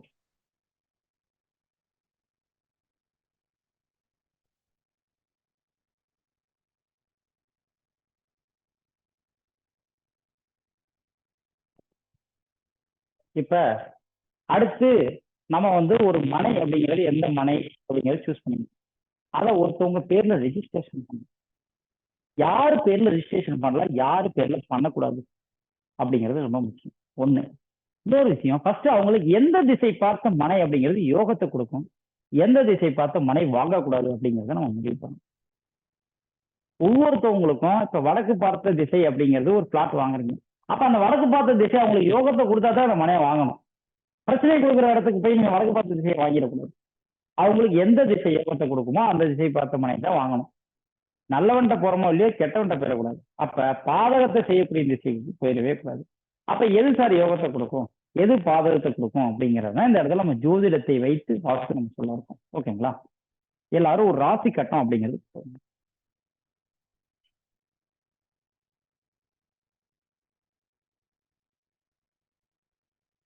இப்படி ஒரு ராசி கட்டம் எல்லாரும் போட்டுக்கோங்க.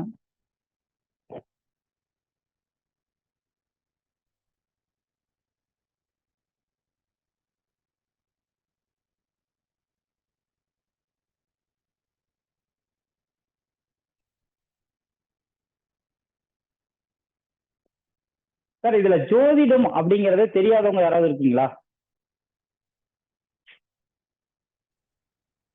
சார் எனக்கு தெரியாது சார். ஜோதிடம் அப்படிங்கறது என்னன்னு தெரியாதவங்க இருக்கீங்களா? சார் ஆமாங்க சார், தெரியாதுங்க, எங்களுக்கும் தெரியாது. ஓகே, ஜோதிடம் அப்படிங்கிறது தெரியாதவங்கன்னா ஒன்றும் பிரச்சனை இல்லை சார். உங்க நேம் சார்? என் பேர் Satish sir. Okay sir, okay sir. இப்ப ஒரு ராசி கட்டம் அப்படிங்கிறது ஜோதிடத்துல மொத்தம் 12 ராசிகள் அப்படிங்கிறது இருக்கு. 12 ராசிகளுக்கும் 12 வீடுகள் அப்படின்னு சொல்றோம். இதான் காலச்சக்கரம். 12 ராசிகளுக்கும் 12 வீடுகள் அப்படிங்கிறத காலச்சக்கரம் அப்படின்னு சொல்றோம். இந்த 12 வீடுகளும் சேர்த்த விஷயத்தை தான் நம்ம காலச்சக்கரம் சொல்றோம். இந்த காலச்சக்கரத்தின் முதல் ராசி என்பது மேச ராசி. அதே மாதிரி காலச்சக்கரத்தின் முதல் வீடுங்கிறது இதுதான். இந்த வீட்டுக்கு பேர் தான் மேசம் சொல்றோம். அடுத்த இந்த வீட்டுக்கு பேர் ரிஷபம்னு சொல்றோம். அதே மாதிரி இந்த வீட்டுக்கு பெயர் மிதுனம் அப்படின்னு நம்ம சொல்றோம். இந்த வீட்டுக்கு பேர் கடகம் அப்படின்னு நம்ம சொல்லுவோம். Sir excuse me sir, sir சொல்லுங்க சார். இன்னைக்கு அஸ்ட்ராலஜி கிளாஸ் மட்டுமா சார்? இல்ல சார், இன்னைக்கு இல்ல சார், நான் குரூப்ல போட்டிருந்தேன் சார். குரூப்ல போடல சார். போட்டிருக்கேன், நீங்க பார்க்காம இருக்கீங்க. அதே மாதிரி இந்த ராசிக்கு பேர் சிம்மம் அப்படின்னு அர்த்தம். இதற்கு பெயர் கன்னி அப்படின்னு அர்த்தம். இதற்கு பெயர் துலாம் அப்படின்னு அர்த்தம். இதற்கு பெயர் விருச்சகம். இதற்கு பெயர் தனுசு. இதற்கு பெயர் மகரம். இதற்கு பெயர் கும்பம். இதற்கு பெயர் மீனம். இப்படி 12 ராசிகளுக்குரிய இடம் அப்படிங்கிறது தான் காலச்சக்கரம் அப்படின்னு சொல்றோம். இந்த 12 ராசிகளுக்கும் 12 வீடுகள் அதிபதியாக இருக்கிறது. 12 ராசிகளுக்கும் 12 வீடு தான் அதோடைய சொந்த வீடா இருக்கு. அது என்ன சார் அவங்களுடைய வீடு அப்படின்னா, இந்த சிம்ம ராசியுடைய யாருடைய வீடு சிம்ம ராசி அப்படின்னு பாத்தீங்கன்னா சூரியன் அப்படின்னு அர்த்தம். அதே கடகராசி சந்திரன் அர்த்தம். மிதுன ராசிக்கும் கன்னி ராசியும் யாருடைய வீடு அப்படின்னா புதனுடைய வீடுன்னு அர்த்தம். துலாம் ராசிக்கும் ரிஷப ராசியும் யாருடைய வீடு அப்படின்னு சொல்லிட்டு பாத்தீங்கன்னா சுக்கிரனுடைய வீடுன்னு அர்த்தம்.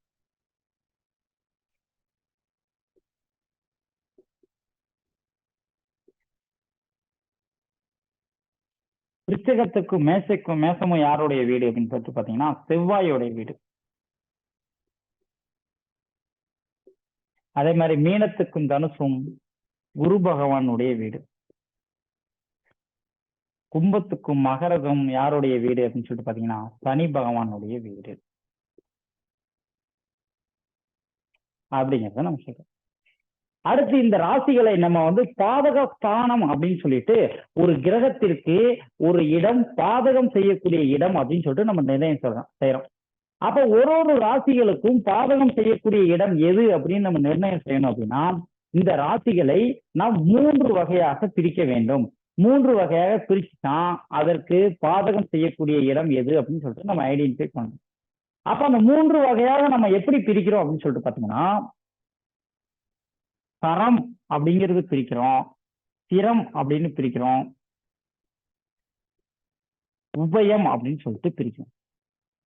இந்த சரம் என்று சொல்லக்கூடிய ராசிகளுக்கு 11வது இடம் பாதகம் செய்யக்கூடிய இடம் அப்படின்னு சொல்றோம். இந்த ஸ்திரம் என்று சொல்ற ராசிகளுக்கு 9வது இடம் பாதகம் செய்யக்கூடிய இடம் அப்படின்னு சொல்றோம். அதே மாதிரி உபயம் என்று சொல்லக்கூடிய இடத்திற்கு 7ஆம் இடம் பாதகம் செய்யக்கூடிய இடம் அப்படின்னு நம்ம பிரிக்கிறோம். அப்ப எதெல்லாம் சார் சரராசி, எதெல்லாம் சார் ஸ்திரராசி, எதெல்லாம் சார் உபயராசி அப்படின்னு சொன்னா மேஷராசி அப்படிங்கிறது சரராசி, இந்த ரிஷப ராசி அப்படிங்கிறது ஸ்திரராசி, மிதுன ராசிங்கிறது உபயராசி, அடுத்து கடகம் அப்படிங்கிறது சரம், சிம்மம் அப்படிங்கிறது ஸ்திரம், கன்னி அப்படிங்கிறது உபயம், துலாம் அப்படிங்கிறது சரம், விருச்சகம் அப்படிங்கிறது ஸ்திரம், தனுசு அப்படிங்கிறது உபயம். விருச்சகத்தோட அதிபதி செவ்வாய் எழுத மட்டும் போல.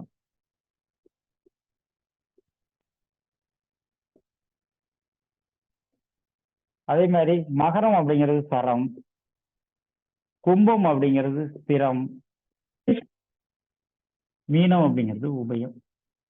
இப்படி ஒரு ராசிகளும் சரம், ஸ்திரம், உபயம் அப்படின்னு சொல்லிட்டு 3 வகையாக பிரித்து அதற்கு பாதகம் செய்யக்கூடிய ஒவ்வொரு ஸ்தானமும் என்ன அப்படிங்கறத சொல்லிட்டோம். அதே மாதிரி திசைகள் அப்படிங்கிறது இருக்கு.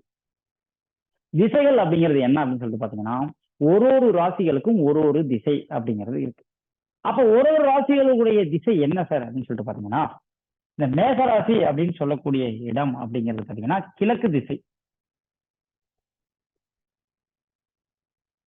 ரிஷப ராசி அப்படின்னு சொல்லக்கூடிய இடம் தெற்கு திசை,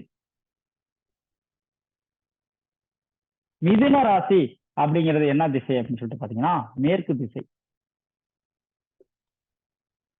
கடகராசி அப்படிங்கிறது வடக்கு திசை, சிம்மம் அப்படிங்கிறது கிழக்கு, கன்னி அப்படிங்கிறது தெற்கு, துலாம் அப்படிங்கிறது மேற்கு, விருச்சகம் அப்படிங்கிறது வடக்கு. அதே மாதிரி தனுசு அப்படிங்கிறது கிழக்கு, மகரம் அப்படிங்கிறது பாத்தீங்கன்னா தெற்கு, கும்பம் அப்படிங்கிறது மேற்கு, மீனம் அப்படிங்கிறது வடக்கு. இப்படி ஒவ்வொரு திசைகளுக்கும் சரராசி எது, ஸ்திரராசி எது, உபயராசி எது அப்படின்னு சொல்லிட்டு பிரிச்சாச்சு. அதே மாதிரி நமக்கு ஒவ்வொரு கிரகங்களுக்கும் பாதகம் செய்யக்கூடிய இடம் அப்படிங்கிறது நம்ம கண்டுபிடிச்சு சொல்லியிருக்கோம். ஒரு ராசிகளும் 12 ராசிகளும் என்னென்ன, அதற்குரிய அதிபதி என்னென்ன அப்படின்னு நம்ம சொல்லிட்டோம். சார் இப்போ வரையும் சதீஷ் சார் நீங்க தானே சார் சொன்னீங்க உங்களுடைய ஜாதகம் தெரியாதுன்னு சொன்னீங்களா சார்? இது உங்களுக்கு எழுதிட்டீங்களா சார்? எழுதிட்டேன் சார், எழுதிட்டேன். Okay sir. இப்ப யாராவது உங்களுடைய ஜாதகத்தை கொடுங்க சார். அவங்களுடைய ஜாதகத்திற்கு ஃபர்ஸ்ட் எந்த கிரகம் பாதகம் செய்யக்கூடிய திசை எது அப்படின்னு சார் சொல்லிட்டு நம்ம சொல்லலாம். யாராவது ஒருத்தவங்க உங்களோட ஜாதகத்தை கொடுங்க சார். யாருங்க சார்? சதீஷ் சார் உங்களோட ஜாதகம் இருக்குங்களா? யாரு வேணாலும் உங்களுடைய ஜாதகத்தை கொடுங்க. எடுக்கிறேன் சார். லக்னத்துக்கு பார்க்கணுமா சார்? என்னங்க சார்? ராசிக்கு பார்க்கணுமா லக்னத்துக்கு பார்க்கணுமா சார்? அதான் சார் உங்களோட ஜாதகத்தை மொத்தமா சொல்லுங்க சார். யார் உங்களுடைய பேரை சொல்லிட்டு சொல்லுங்க சார். டாக்டர் சீனிவாசன், நான் சொல்லலாமா? சொல்லுங்க சார். உங்களோட ஜாதகம் சொல்லுங்க சார். உங்களுக்கு என்ன லக்னம் சார்? விருச்சிக லக்னம். விருச்சக லக்னம். ஓகே. ஒவ்வொரு கிரகங்களும் சொல்லுங்க சார், எங்க இருக்கு. மீனத்துல வந்து குரு, சந்திரன், மாந்தி. குரு, சந்திரன், மாந்தி. மேசத்துல கேது. மேசத்துல கேது. மிதுனத்துல செவ்வாய். மிதுனத்துல செவ்வாய். கடகத்துல சனி. கடகத்துல சனி. கன்னியில புதன்.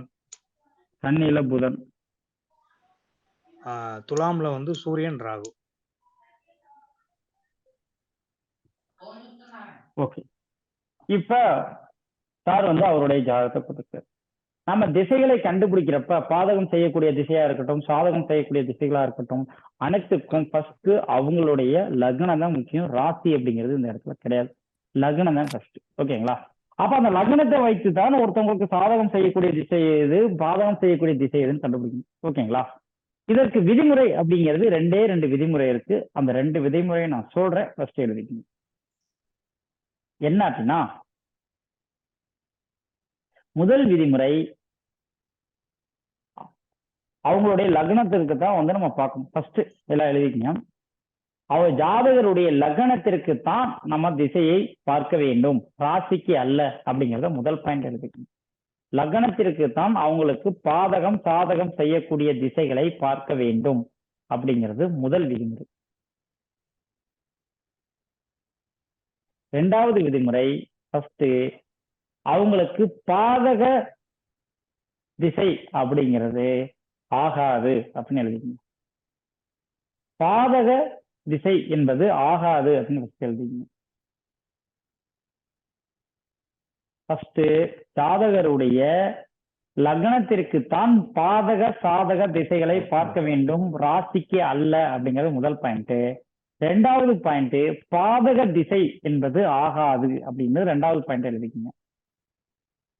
பாதக திசை என்பது ஆகாது அப்படின்னு 2வது பாயிண்ட் எழுதிக்கீங்க. 3வது பாயிண்ட் அப்படிங்கிறது பாதக ஸ்தானாதிபதி திசை ஆகாது அப்படிங்கறத எழுதிக்கீங்க. 3வது பாயிண்ட் அப்படிங்கிறது பாதக ஸ்தானாதிபதியின் திசை ஆகாது அப்படிங்கிறது 3வது பாயிண்டா எழுதிக்கீங்க. இப்ப சாருடைய, இப்ப உங்களுக்கு அந்த விஷயத்த அப்படியே எக்ஸ்பிளைன் பண்ணிடுறேன். சாருடைய லக்னம் என்ன அப்படின்னு சொல்லிட்டு பாத்தீங்கன்னா விருச்சிக லக்னம். ராசி அப்படிங்கிறது பாத்தீங்கன்னா மீன ராசி. ஆனா ராசிக்கு நம்ம பார்க்க கூடாது, லக்னத்திற்கு தான் பார்க்கணும். லக்னம் அப்படிங்கிறது விருச்சிக லக்னம். விருச்சிக லக்னம் என்ன பண்றோம்னா தர லக்னமா, ஸ்திர லக்னமா, உபய லக்னமான்னு பார்க்கணும். இந்த விருச்சிக லக்னங்கிறது ஸ்திர லக்னம்னு வந்துச்சு. அப்ப அந்த ஸ்திர லக்னத்திற்கு 9ஆம் இடம் பாதகம் செய்யக்கூடிய இடம் அப்படின்னு நம்ம சொல்றோம். அப்ப 9ஆம் இடம் விருச்சிக லக்னத்துக்கு எதுனா 1, விருச்சிகம் 1. எந்த லக்னம் நமக்கோ அந்த லக்னம் தான் முதல் வீடு அப்படிங்க நம்ம எடுத்துக்கணும். எந்த லக்னம்? இப்ப விருச்சிக லக்னம் அப்படிங்கன்னா விருச்சிக லக்னம் தான் முதல் வீடு. விருச்சிகம் 1, தனுசு 2, மகரம் 3, கும்பம் 4, மீனம் 5, மேசம் 6, ரிஷபம் 7, மிதுனம் 8, கடகம் 9. அப்ப 9வது வீடு அப்படிங்கிறது கடகம் வருது. ஏன்னா இது ஸ்திர லக்னம் அப்படிங்கிறதுனால ஸ்திர லக்னத்துக்கு 9வது ஸ்தானம் பாதகம் செய்யக்கூடிய ஸ்தானம். அப்ப விருச்சிக லக்னத்துக்கு 9ஆம் இடம் வருது கடகம். அப்ப முதல் விதிமுறை நம்ம லக்னத்துக்கு தான் பார்க்கணும்னு லக்னத்துக்கு பார்த்தோம். 2வது விதிமுறை நம்ம என்ன சொல்லியிருக்கோம், பாதக திசை ஆகாதுன்னு சொல்லியிருக்கோம்.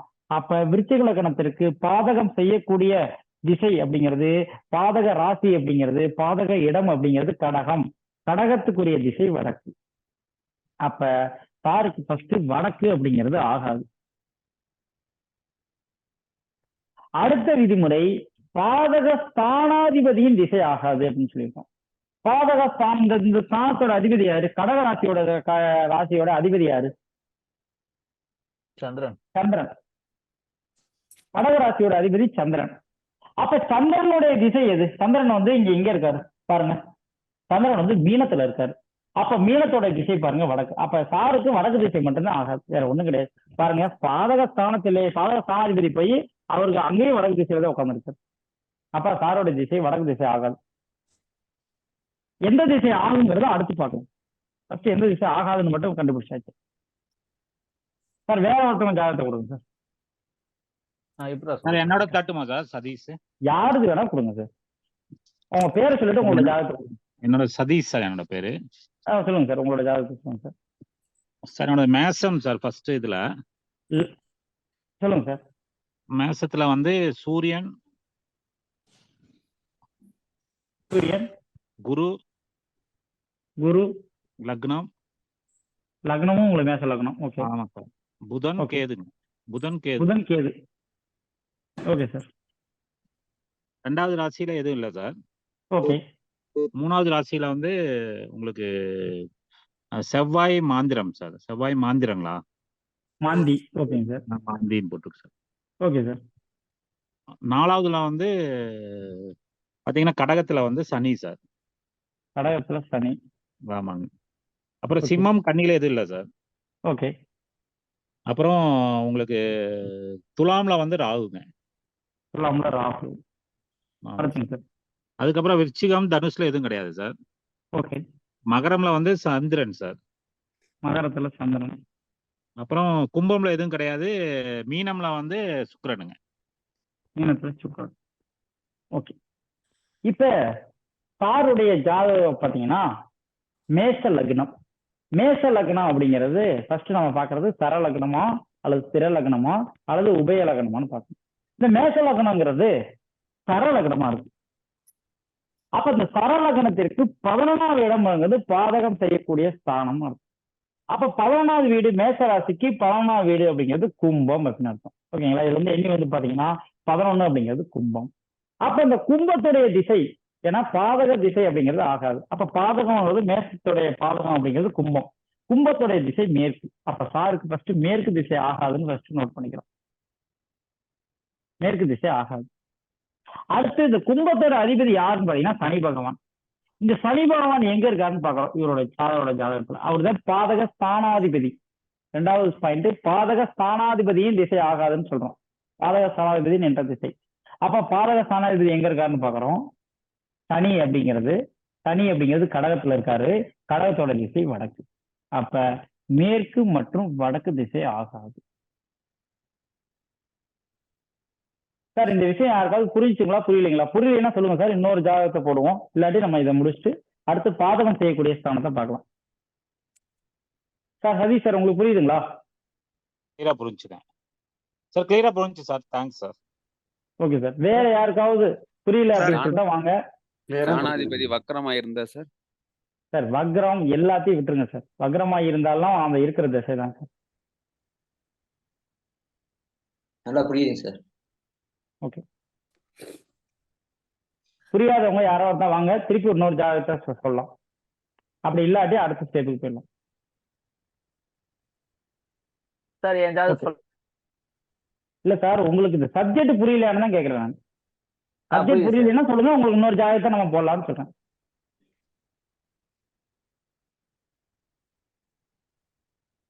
சார் இப்ப யாருங்க சார் பேசுனீங்க? உங்க பேர் சொல்லுங்க சார். புரிஞ்சுங்களா புரியலைங்களா சார்? சார் நான் என்ன சொல்றேன்னா, உங்களுக்கு புரியலைன்னா சொல்லுங்க, இன்னொரு ஜாதகத்தை போடலாம் அப்படின்னு சொன்னேன். இதுல யாரோட ஜாதகத்தை வேணா போடலாம். உங்களுக்கு புரிஞ்சுங்களா புரியலைங்களா தான் இந்த இடத்துல மேட்ரு. கும்ப லக்னம் சார். ஓகே. அடுத்து இப்ப நம்ம வந்து எந்த திசை பாதகம் செய்யக்கூடிய திசை அப்படின்னு சொல்லிட்டு பார்த்தோம். அடுத்து நம்ம பார்க்கக்கூடியது என்னன்னா எந்த திசை யோகத்தை கொடுக்கும் அப்படின்னு சொல்லிட்டு பார்ப்போம். ஃபர்ஸ்ட் பாதகம் செய்யறத பார்த்துட்டோம். யோகத்தை கொடுக்கறது எந்த திசைன்னு பார்ப்போம். அப்ப ரெண்டையும் இணைச்சு ஒரு ஜாதகத்தை பார்ப்போம். ஓகேங்களா? இப்ப நம்ம யோகத்தை கொடுக்கக்கூடிய திசை அப்படிங்கிறது என்ன அப்படின்னு சொல்லிட்டு பாத்தீங்கன்னா, இதுல எப்படி நம்ம சொன்னோமோ அதுல அதே மாதிரி அதுக்கும் 2 பாயிண்ட் தான். நமக்கு வந்து வீடு, நிலம், வாகனம் அப்படிங்கிறது பாத்தீங்கன்னா எப்பயுமே ஜோதிட ரீதியா 4ஆம் பாவம் அப்படிங்கிறது வீடு, நிலம், வாகனம் அர்த்தம். நம்ம இந்த இடத்துல ஒரு நிலம் வாங்குவோம், இல்லாட்டி வீடு வாங்குவோம், அல்லது நிலத்துல வீடு கட்டுவோம். அப்ப அதற்கு நம்ம பார்க்கக்கூடிய சாஸ்திரப்படி நம்ம பார்க்கக்கூடிய பாவம் அப்படிங்கிறது 4ஆம் பாவம்னு அர்த்தம். அப்ப 4ஆம் பாவம் என்பது வீடு, நிலம்னு அர்த்தம். நம்ம வாஸ்துப்படி ஒண்ணு வீடு வாங்குவோம் இல்லை நிலம் வாங்குவோம். இது ரெண்டுக்கு தான் வாஸ்து. அப்ப 4ஆம் இடம் அப்படிங்கிறது நமக்கு யோகத்தை கொடுக்கக்கூடிய இடம் நம்மளுடைய ஜாதகத்துல, வீடு நிலம் வாங்குறதுக்கு. அப்ப 4ஆம் இடத்து திசை அப்படிங்கிறது நமக்கு யோகத்தை கொடுக்கக்கூடிய திசை. அதனால எல்லாரும் எழுதிக்கங்க, 4ஆம் இடத்து திசை, 4ஆம் இடத்து திசையில் நம் மனை வாங்கலாம் அப்படிங்கிறத எழுதிக்கணும், அல்லது வீடு கட்டலாம். 4ஆம் இடத்து திசை யோகத்தை கொடுக்கக்கூடிய திசை அப்படிங்கிறத எழுதி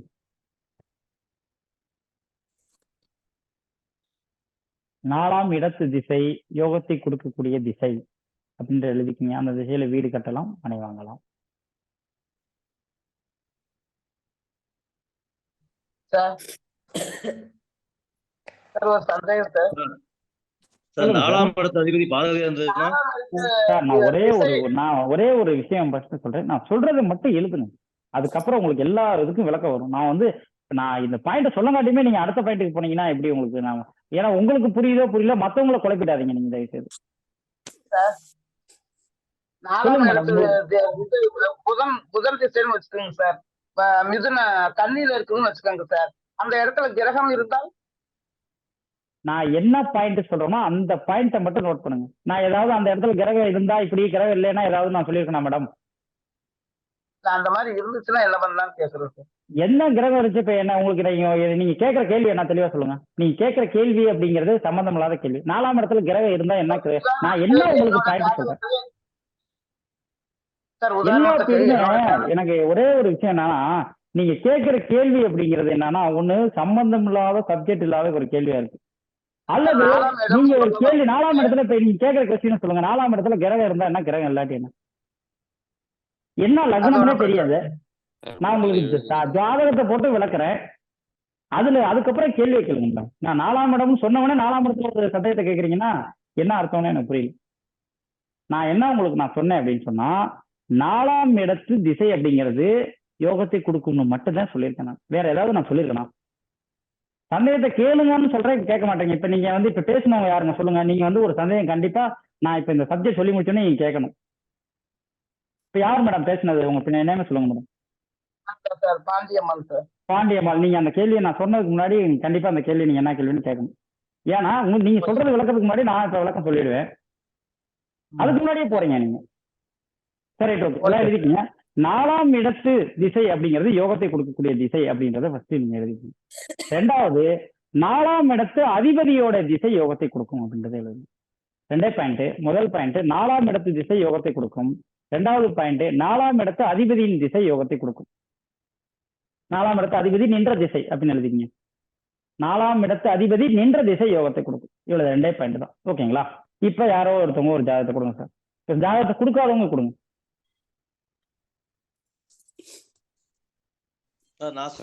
கன்னியா லக்னம். உங்க நேம் சார், நேம் சொல்லிட்டு சொல்லுங்க ஒவ்வொருத்தவங்களும். சிவகுமார். சிவகுமார் சொல்லுங்க சார். உங்களோட ஜாதகத்தை சொல்லுங்க சார். கன்னியா லக்னம். கன்னி லக்னம். துலாம்ல வந்து சுக்கிரனும் செவ்வாயும். சார் கொஞ்சம் சவுண்டா பேசுங்க, நீங்க பேசுறதே கேட்கல. துலாம்ல சுக்கிரன் செவ்வாய். துலாம்ல சுக்கிரன் செவ்வாய். அடுத்து சூரியன் கேது விருச்சிகம். விருச்சிகத்துல சூரியன் கேது. தனுசுல புதன். தனுசுல புதன். கும்பத்துல சந்திரன்.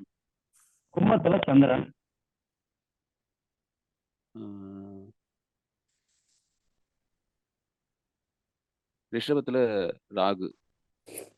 ரிஷபத்துல ராகு, மிதுனத்துல சனி, மிதுனத்துல சனி, கடகத்துல குரு. கலகத்துல குரு. அவ்வளவுதான் சார். ஓகே. இப்ப நம்ம சொல்லியிருக்க பாயிண்ட் அப்படிங்கிறது என்ன, 4ஆம் இடத்து திசை யோகத்தை கொடுக்குன்னு சொல்லுவோம். 4ஆம் இடத்து திசை அப்படிங்கிறது என்ன, இங்க கன்னி லக்னம். கன்னி லக்னத்திற்கு 4ஆம் இடங்கிறது 1, 2, 3, 4.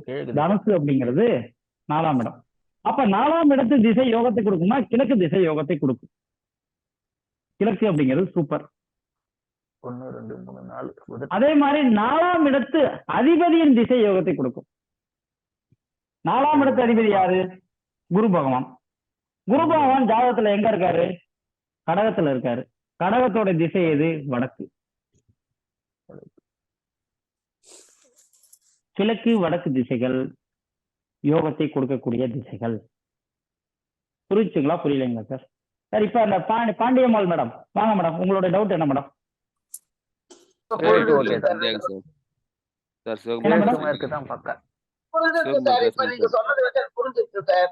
அப்ப புரியாததுக்கு முன்னாடியே ஒரு கேள்வி நான் சொல்றதுக்கு முன்னாடியே நீங்க பேசுனீங்கன்னா எப்படி அது முடியும்? நீங்க ஒரு சப்ஜெக்ட நான் சொல்லணும், சொன்னதுக்கு அப்புறம் தான் நீங்க சந்தேகம் கேட்கணும்.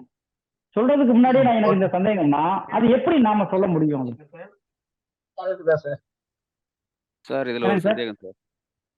சிவகுமார் பேசுறேன் சார். இதுல ஒரு சந்தேகம் சொல்லுங்க கேட்கணும். சார், சொல்லுங்க சார், சந்தேகம் கேளுங்க சார். இது கன்னியா லக்னம், லக்னத்துக்கு உபயத்துக்கு வந்து 7ஆம் இடம் பாதகம். சார் நான் என்ன சொல்றேன்னா, இது ஒரே ஒரு விஷயம் உங்களுக்கு நான் சொல்லிடுறேன். நம்ம ரெண்டையும் இணைச்சு ஒரு ஜாதகம் பார்ப்போம். பாதகம் சாதகம் எந்த திசையும் வரும், அது அடுத்து பார்ப்போம். நான் என்ன சொல்றேன்னா, இந்த இடத்துல ஃபர்ஸ்ட் பாதகம் செய்யக்கூடிய திசையை பார்த்தாச்சு.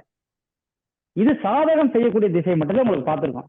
ரெண்டுக்கும் சேர்த்து இன்னும் அடுத்த தடவை பார்ப்போம். இது உங்களுக்கு பாதகம் செய்யக்கூடிய திசை புரிஞ்சிருச்சுங்களா, சாதகம் செய்யக்கூடிய திசை புரிஞ்சிருச்சுங்களா, அவ்வளவுதான். ரெண்டையும் எனக்கு சொல்லவே இல்லை. உங்களுக்கு ஒரே கேள்வி, சார் எனக்கு எந்த திசை ஆகாது, சார் எனக்கு எந்த திசை ஆகும், அந்த கேள்வி தான் இப்ப நான் சொல்லியிருக்கேன். சார் இதே திசை எனக்கு ஆகாதுன்னு வருது, இதே திசை ஆகும்னு வருதுங்கிறது அடுத்து. சார் புரிஞ்சிருச்சுங்க. இப்ப இந்த சாதகம் செய்யக்கூடிய திசையை கண்டுபிடிக்கிறதுல யாருக்காவது ஏதாவது சந்தேகம் இருக்குங்களா? வேற யாராவது ஒருத்தவங்க ஜாதகம் கொடுங்க, அவங்க ஜாதகத்தை போடுவோம். ஏன்னா நம்ம ஸ்டெப் பை ஸ்டெப்பா தான் போனோம். அடுத்து நம்ம எடுத்தவொடனே எல்லாத்தையும் போட்டு மிங்கிள் பண்ணிட்டு, ஏன்னா ஜோதிடம் தெரிஞ்சவங்களுக்கு இந்த விஷயம் ஈஸியா புரியும், ஜோதிடம் தெரியாதவங்களுக்கு சுத்தமா புரியாது. அப்ப நம்ம எல்லாத்தையும் சவுந்தார் போலதான் நம்ம ஒரு வகுப்பு எடுக்கணும். ஜோதிடம் சொன்னவங்களுக்கு நான் சொல்லவே தேவையில்ல, தரராசியா திரராசியா போய் சொல்றப்ப உங்களுக்கு புரிஞ்சிடும், நோட எழுதி போடணும் அவசியமே கிடையாது. அதே மாதிரி ஒரு ராசியோட அதிபதி என்ன, அதுக்கு எத்தனாவது வீடு, 9வது வீடு, 8வது வீடு, 7வது வீடு, எல்லாமே டக்கு டக்குன்னு சொல்லிடுவீங்க. அப்ப நம்ம அவங்களுக்கு புரியும். ஆனா ஜோதிடமே தெரியாதவங்க இருக்காங்க, வாஸ்துனா என்னன்னு தெரியாதவங்க இருக்காங்க. அப்படின்றப்ப எல்லாத்துக்கும் தகுந்தாற் போல ஒரு வகுப்பு எடுக்கிறப்பதான் நம்ம ஸ்டெப் பை ஸ்டெப்பா போக வேண்டியதா இருக்கு. இல்லாட்டி ஒரே நேரத்தில் எல்லாத்தையும் சொல்லிடலாம். சார் கடகலக்கணம். சார் கடகலக்கணம், உங்க name sir? Sir AL Guna, Erode. AL Guna, Erode. Okay, கடகலக்கணம் சொல்லுங்க சார். சார் லக்னத்துல கேது. கடகலக்கணம், லக்னத்திலே கேது. Okay sir. சிம்ம வீட்டுல புதன் சூரியன். சிம்ம வீட்டுல புதனும் சூரியனும். Okay sir. கன்னியில சுக்கிரன். கன்னியில சுக்கிரன். சார் விருச்சகத்துல குரு. விருச்சகத்துல குரு. மகரத்துல செவ்வாய் ராகு. மகரத்துல செவ்வாய் ராகு. Okay sir. சார் ரிஷபத்துல சனி. ரிஷபத்துல சனி. ரிஷபம் கும்பல்ல ரிஷபம். சார் ரிஷபம், ரிஷபத்துல சனி. மீனத்துல சந்திரன். மீனத்துல சந்திரன். சாரி மிதுனம் மிதுனம் மிதுனம். மிதுனத்துல சந்திரன். Okay okay. இப்ப சாருடைய லக்னம் அப்படிங்கிறது கடக லக்னம். நம்ம பாதகம் செய்யக்கூடிய திசை அப்படிங்கிறது முதல்ல பார்த்துட்டோம். இப்ப சாதகம் செய்யக்கூடிய திசையில நம்ம சொல்லியிருக்க ரெண்டே பாயிண்ட் என்னன்னா, 4ஆம் இடத்து திசை யோகத்தை கொடுக்கும்னு சொல்லியிருக்கோம். அப்ப சாருடைய திசைப்படி கடக லக்னம். கடக லக்னத்திற்கு 4ஆம் இடம்ங்கிறது 1 2 3 4. மேற்கு திசை அப்படிங்கிறது யோகத்தை கொடுக்கும். அதே மாதிரி மேற்கு திசையோட அதிபதி இந்த துலாமுடைய அதிபதி யாரு அப்படின்னு சொல்லிட்டு பாத்தீங்கன்னா சுக்கிரன். அப்ப அந்த சுக்கிரன் அப்படிங்கிறது சாருடைய ஜாதகத்துல எங்க இருக்கு அப்படின்னு சொல்லிட்டு பாத்தீங்கன்னா, இந்த சுக்கிரன் என்ற கிரகம் கன்னியில இருக்கு. அப்ப கன்னியோட திசை எது அப்படின்னு சொல்லிட்டு பாத்தீங்கன்னா தெற்கு திசை. அப்ப மேற்கு திசையும் தெற்கு திசையும் சாருக்கு சாதகமான திசைகள். சார் புரிஞ்சிருச்சுங்களா இல்ல சார்? புரிஞ்சுதுங்க சார். சார் வேற யாருக்காவது இது புரியலைங்களா? இந்த சாதகம் பாதகத்தோட திசையை கண்டுபிடிக்கிறதுல யாருக்காவது ஏதாவது டவுட் இருக்கா சொல்லுங்க சார். நம்ம ரெண்டையும் இணைச்சு அடுத்து பார்க்க போறோம் சார். அதற்கு முன்னாடி இப்ப வரையும் நான் சொன்ன விஷயங்கள்ல யாருக்காவது சந்தேகங்கள் இருக்குங்களா? இல்ல சந்தேகம் இல்லை சார், புரியுது சார் தெளிவா.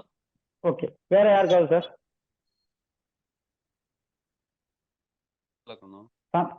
சந்தேகங்கள் இருந்தால் சந்தேகம் கேட்கிறப்ப கேளுங்க சார். ஏன்னா அதுக்கு நம்ம வந்து என்ன பண்ண போறோம், ரெண்டையும் இணைச்சு நம்ம அடுத்து போறோம்னு சொல்லுவோம்.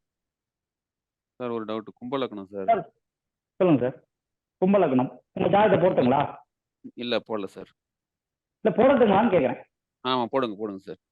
ஓகே, கும்பலக்கணம் சிவகுமார் தானே சார் இதுக்கு முன்னாடி சொன்னீங்க நீங்க? ஆமா சார். அப்ப இதுக்கு முன்னாடி ஜாதகம் போட்டோங்களா உங்க ஜாதகம்? இது என்னது நான் சொல்றது பையன். சொல்லுங்க சார். கும்பலக்கணம்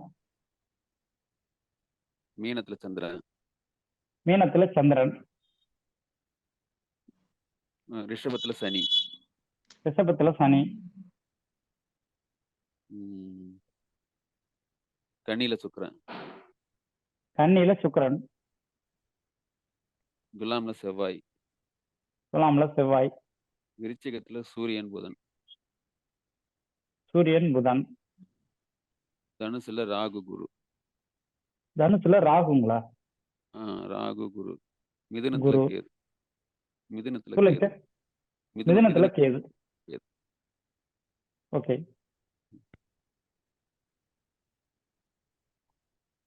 இன்னொரு கிரே வரணுங்க சார். 4 ரைட். ஓகே. இப்ப ஓகே சார். ஓகே. இப்ப உங்களுடைய ஜாதகத்துப்படி கும்ப லக்னம். கும்ப லக்னத்திற்கு 4ஆம் இடம் அப்படிங்கிறது ரிஷபம். ரிஷபத்தோடைய திசை தெற்கு திசை. ரிஷபத்தோடைய திசை தெற்கு திசை. அப்ப தெற்கு திசை அப்படிங்கிறது யோகத்தை கொடுக்கக்கூடிய திசை. ஃபர்ஸ்ட் தெற்கு திசையோட அதிபதி யாரு அப்படின்னு சொல்லிட்டு பாத்தீங்கன்னா, தெற்கு திசையோட இந்த ரிஷபத்தோட அதிபதி யாரு அப்படின்னு சொல்லிட்டு பாத்தீங்கன்னா, ரிஷபத்தோட அதிபதி சுக்கிரன். அப்ப இந்த ஜாதகத்துல சுக்கிரன் எங்க இருக்காருன்னு பாத்தீங்கன்னா, சுக்கிரன் அப்படிங்கிறது கன்னியில இருக்காரு. அப்ப கன்னியோட திசையும் தெற்கு திசை தான். அப்ப சாருக்கு தெற்கு திசை அப்படிங்கிறது யோகத்தை கொடுக்கக்கூடிய திசை.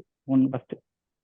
அடுத்து இந்த பாதகம் அப்படிங்கிறது விஷயத்துல நம்ம எப்படி பார்க்கணும், ரெண்டையும் இணைச்சு பார்க்கறது அப்படிங்கிறது இப்ப அடுத்து பார்க்க போறோம். ஓகேங்களா சார்? இந்த விஷயம் உங்களுக்கு புரிஞ்சுக்கலாம் சார்? சாதகம் பாக்குறது தெற்கு திசை அப்படிங்கிறது யோகத்தை கொடுக்கக்கூடிய திசை தான் சார். புரிஞ்சுக்கலாம் இல்லையா sir Sivakumar sir? Okay sir, புரிஞ்சுது. ஓகே. இப்ப ஒரு ஜாதகத்தில் சாதகமும் பாதகமும் ஒரு திசை வருது அப்படின்னா அதை என்ன பண்ணணும் அப்படின்னு சொல்லிட்டு தான் நான் அடுத்து பார்க்க போறோம். அடுத்து ஒரே ஜாதகத்தை யாராவது வரை கொடுக்காதவங்க ஒருத்தவங்க கொடுங்க. அவங்களுடைய ஜாதகத்துல எந்த கிரகம் எந்த திசை சரியில்லை, எந்த திசை நல்ல திசை அப்படின்னு சொல்லிட்டு பார்ப்போம். பரமகுரு சார், நான் சொல்றேன். பரமகுரு சொல்லுங்க. பரமகுரு சொல்லுங்க சார். துலா லக்னம். மிச்சம் எல்லாம் மீட் பண்ணிக்கங்க. துலாம் லக்னம் கேது. துலாம்ல கேது, மீனத்துல சனி, மீனத்துல சனி, மேஷத்துல ராகு, மேசத்துல ராகு. மிச்சம் எல்லாம் மீட் பண்ணிக்கங்க கொஞ்சம். மேசத்துல ராகு. ரிஷபத்துல வந்து சூரியன் புதன், சூரியன் புதன் ரிஷபத்தில். மிதுனத்துல சுக்கிரன், மிதுனத்துல சுக்கிரன், கன்னியில செவ்வாய் சனி, செவ்வாய் சந்திரன், கன்னியில செவ்வாய் சந்திரன், கடகத்துல குரு, கடகத்துல குரு. ஓகே. இப்ப ஃபர்ஸ்ட் வந்து என்ன பாக்குறோம் அப்படின்னா, பாதகம் செய்யக்கூடிய திசை எதுன்னு ஃபர்ஸ்ட் பாத்துறோம். ஓகேங்களா? லக்னம் என்ன லக்னம் பாக்குறோம்? துலாம் லக்னம். துலாம் லக்னங்கிறது சர லக்னம். ஓகேங்களா? இந்த சர லக்னத்திற்கு 11ஆம் இடம்ங்கிறது பாதகம் செய்யக்கூடிய ஸ்தானம்னு அர்த்தம். அப்ப துலாம் லக்னத்துக்கு 11ஆம் இடம் அப்படிங்கிறது சிம்மம்னு அர்த்தம். ஓகேங்களா? சிம்மத்தோடைய திசை கிழக்கு திசை. ஃபர்ஸ்ட் பாதகம் அப்படிங்கிறது கிழக்கு. அப்ப அந்த சிம்ம லக்னத்துடைய அதிபதி அப்படிங்கிறது யாருன்னு பாத்தீங்கன்னா, சிம்மத்தோட அதிபதி அப்படின்றது சூரியன். சூரியன் சாருடைய ஜாதகத்துல எங்க இருக்காரு அப்படின்னு சொல்லிட்டு பாக்குறப்ப, சூரியன் அப்படிங்கிறது ரிஷபத்துல இருக்காரு. அப்ப ரிஷபத்தோடைய திசை தெற்கு திசை. அப்ப சாருடைய ஜாதகத்துப்படி கிழக்கு திசையும் தெற்கு திசையும் பாதகம் செய்யக்கூடிய திசைகள் அர்த்தம். ஒண்ணு. அடுத்து யோகத்தை கொடுக்கக்கூடிய திசைகள் அப்படிங்கிறது என்ன அப்படின்னு சொல்லிட்டு பாத்தீங்கன்னா, ஒரு லக்னத்தில் இருந்து 4ஆம் இடம் நாலாம் இடத்து திசை அப்படிங்கிறது யோகத்தை கொடுக்கக்கூடிய திசை. அப்ப 4ஆம் இடத்து திசை யோகத்தை கொடுக்கறதுனால சாருடைய இதுல 4ஆம் இடத்து திசையை பார்க்குறோம். 1 2 3 4. 4ஆம் இடத்து திசை, 4ஆம் இடம் அப்படிங்கிறது மகரம். மகரத்துடைய திசை தெற்கு. அப்ப தெற்கு திசை அப்படிங்கிறது யோகத்தை கொடுக்கக்கூடிய திசையா இருக்கு. 1. அதே மாதிரி 4ஆம் இடத்து அதிபதி யாரு? சனி பகவான். சனி பகவான் இந்த ஜாதகத்துல எங்க இருக்காருன்னு பாக்குறோம். சனி பகவான் இந்த ஜாதகத்துல மீனத்துல இருக்காரு. மீனத்துல இருக்கிற திசை அப்படிங்கிறது வடக்கு. அப்ப கிழக்கு திசையும் தெற்கு திசையும் அவங்க சாருக்கு பாதகத்தை கொடுக்கிறது, தெற்கு திசையும் வடக்கு திசையும் யோகத்தை கொடுக்குது. இப்ப என்னன்னா இந்த தெற்கு திசை அப்படிங்கிறது பாதகஸ்தானத்துடைய திசையாகவும் வருது, யோகத்தை கொடுக்கக்கூடிய விஷயமாவும் வருது. பணமும் கொடுக்குறாரு, பணத்தை புரிந்துறவராகவும் இருக்காரு. அப்ப நன்மையும் கொடுக்குறாரு, தீமையும் கொடுக்குற ஒரு திசை வருதுன்னா அந்த திசையை நம்ம அவாய்ட் பண்ணிடணும். இதுதான் எல்லாரும் நீங்க கேட்டுக்கிட்டு இருந்து வெயிட் பண்ணிட்டு இருந்த கேள்வி. பாதகஸ்தானமும் அவரே வர்றாரு, யோகத்தை கொடுக்குறவரும் அவரே வரும் பொழுது அந்த திசையை நம்ம அவாய்ட் பண்ணிடணும். அப்ப இவருக்கு சாருடைய ஜாதகத்துப்படி யோகத்தை கொடுக்கக்கூடிய திசை ஒரே ஒரு திசை, வடக்கு திசை மட்டும்தான். பாதகத்தை கொடுக்கக்கூடிய திசை கிழக்கு திசையும் தெற்கு திசையும். இன்னும் இருக்கிற ஒரே ஒரு திசை அப்படிங்கிறது என்ன அப்படின்னு சொல்லிட்டு பாத்தீங்கன்னா மேற்கு திசை. மேற்கு திசை சமமான திசை. அப்ப நம்ம ஒரு விஷயத்தை தீமையும் இல்லை நன்மையும் இல்லை என்றால் அந்த திசையை நம்ம தேர்ந்தெடுத்து கொள்ளலாம். அப்ப நம்ம வடக்கு திசையில் ஒரு பிளாட்டோ வீடோ அமைக்க முடியாத பட்சத்தில் மேற்கு திசையில் அமைத்துக் கொள்ளலாம். ஆனா எக்காரணத்தை கொண்டும் கிழக்கு திசையிலோ தெற்கு திசையிலோ அமைக்கக்கூடாது. ஏன்னா நமக்கு அவங்க பாதகம் செய்யக்கூடியவங்க. அப்ப வடக்கு திசையில் அமைத்துக் கொள்ளலாம். முதல் விஷயம், வடக்கு திசையில் அமைக்க முடியாத பட்சத்தில் மேற்கு திசையில் அமைக்கணும். இது யாருக்கு புரியுது, யாருக்கு புரியல சார்? புரியாதவங்க வாங்க சார்.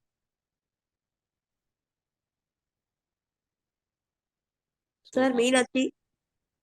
ஓகே மேடம், இந்த விஷயம் உங்களுக்கு புரியுதுங்களா மேடம்? சொல்லாங்களாங்க சார் என்னோட ஜாதகத்தை? இல்ல மேடம், இப்ப நான் சொன்ன விஷயம் உங்களுக்கு புரிஞ்சுங்களா? புரியுதுங்க சார். எனக்கு இப்போ நான் வடக்கு பார்த்து வீடு மாத்தி இருக்கேன், அதனால எனக்கு டவுட் இருக்கனால கேட்கலான்னு கேக்குறேன். இல்ல ஓகே, உங்களோட ஜாதகத்தை பார்க்கலாம். இல்ல இப்ப நான் சொன்ன விஷயம் புரிஞ்சுக்கலாம்னு. புரியுதுங்க சார், புரியுதுங்க. ஓகே ஓகே, உங்களோட ஜாதகத்தை சொல்லுங்க மேடம். மீனாட்சி சார் மிதுன லக்னத்துல சூரியன்ல எனக்கு சொல்ல தெரியலையே. லக்னம் என்ன லக்னம்னு சொல்லுங்க மேடம். சிம்ம லக்னம் சார், சிம்ம ராசி. சிம்ம ராசி சிம்ம லக்னம். அப்ப லக்னமும் இது, சந்திரன் இங்கதான் இருக்காரு. ஆறு சொல்லுங்க மேடம். சூரியன் இருக்காருங்க சார், சுக்கிரன் மாந்தி. சுக்கிரன் சூரியனும் இங்கதான் இருக்காரு, சுக்கிரனும் இங்கதான் இருக்காரு, மாந்தி இங்கதான் இருக்கு. ஓகே. கன்னியில சனி இருக்காருங்க சார். கன்னியில சனி. அதுக்கு அடுத்தது குருங்க சார். அடுத்து துலாம்ல குருங்களா? துலாம்ல குரு. துலாம்ல குரு. தனுசுல செவ்வாய்ங்க சார்.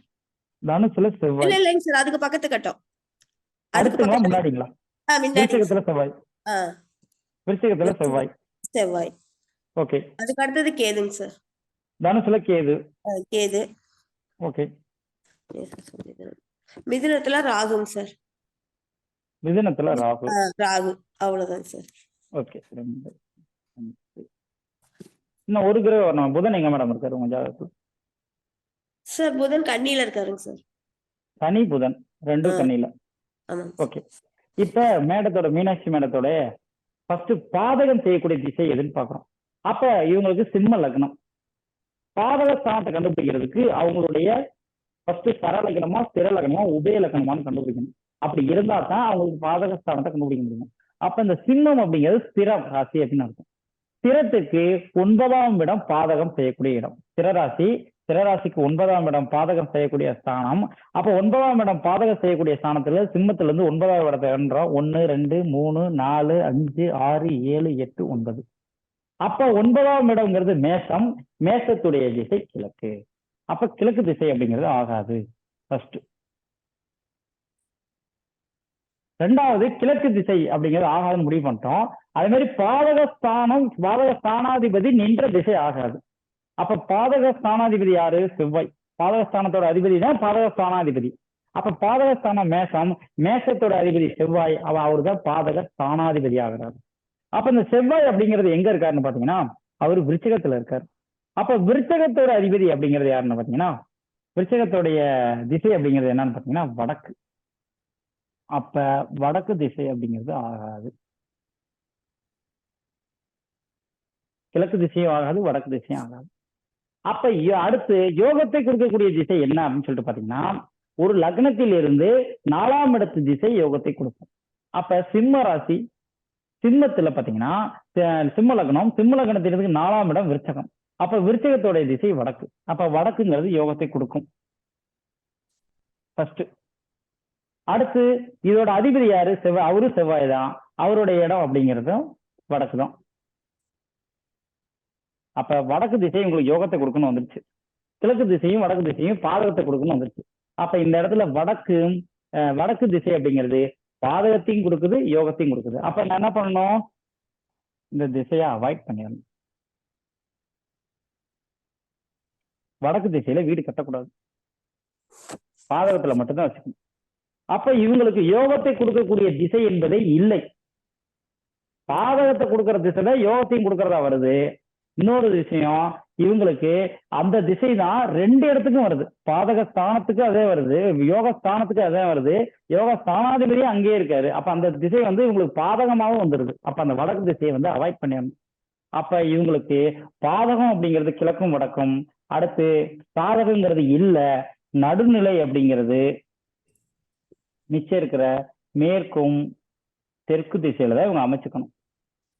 மேடம் புரியுதுங்களா மேடம்? புரியுதுங்க சார். அதாவது வடக்கு திசையில நீங்க ஒரு வேளை வீடு கட்டி இருந்தீங்கன்னா அதுல பெரிய வளர்ச்சியும் இருக்காது, பெரிய வீழ்ச்சியும் இருக்காது. சார் சொந்த வீட்டுக்கு தான் எடுத்துக்கணுமா, வாடகை வீட்டுக்கு கூட எடுத்துக்கணுங்களா? வாடகை வீட்டையா இருந்தாலும் சரி, சொந்த வீடாக இருந்தாலும் சரி, எல்லாத்துக்கும் இதுதான் விதிமுறை. அப்போ வந்து எனக்கு தெற்கு மேற்கு தான் கரெக்ட். தெற்கு மேற்கு தான் கரெக்ட். சரிங்க சார். ஓகே, நன்றிங்க ஓகே சார். ரொம்ப குழப்பத்துல ஓகே இருந்தே தெளிவு பண்ணிட்டீங்க. ஓகே, நன்றி நன்றி. நன்றிங்க சார். இப்ப இதுவரை நடந்த வகுப்புகள்ல யாருக்காவது இந்த விஷயத்துல சந்தேகங்கள் இருக்குங்களா?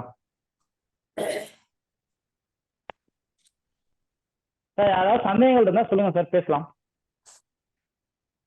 சார் சந்தேகம் இல்லைங்க. உங்க நேரம் பேரை சொல்லிட்டு பேசுங்க சார். நம்ம 40 பேருக்கு மேல இருக்கப்ப பேர் சொன்னா தானே சார் யாருன்னு தெரியும். சார் முருகேசன் பேசுறேன். முருகேசன் சார் சொல்லுங்க சார்.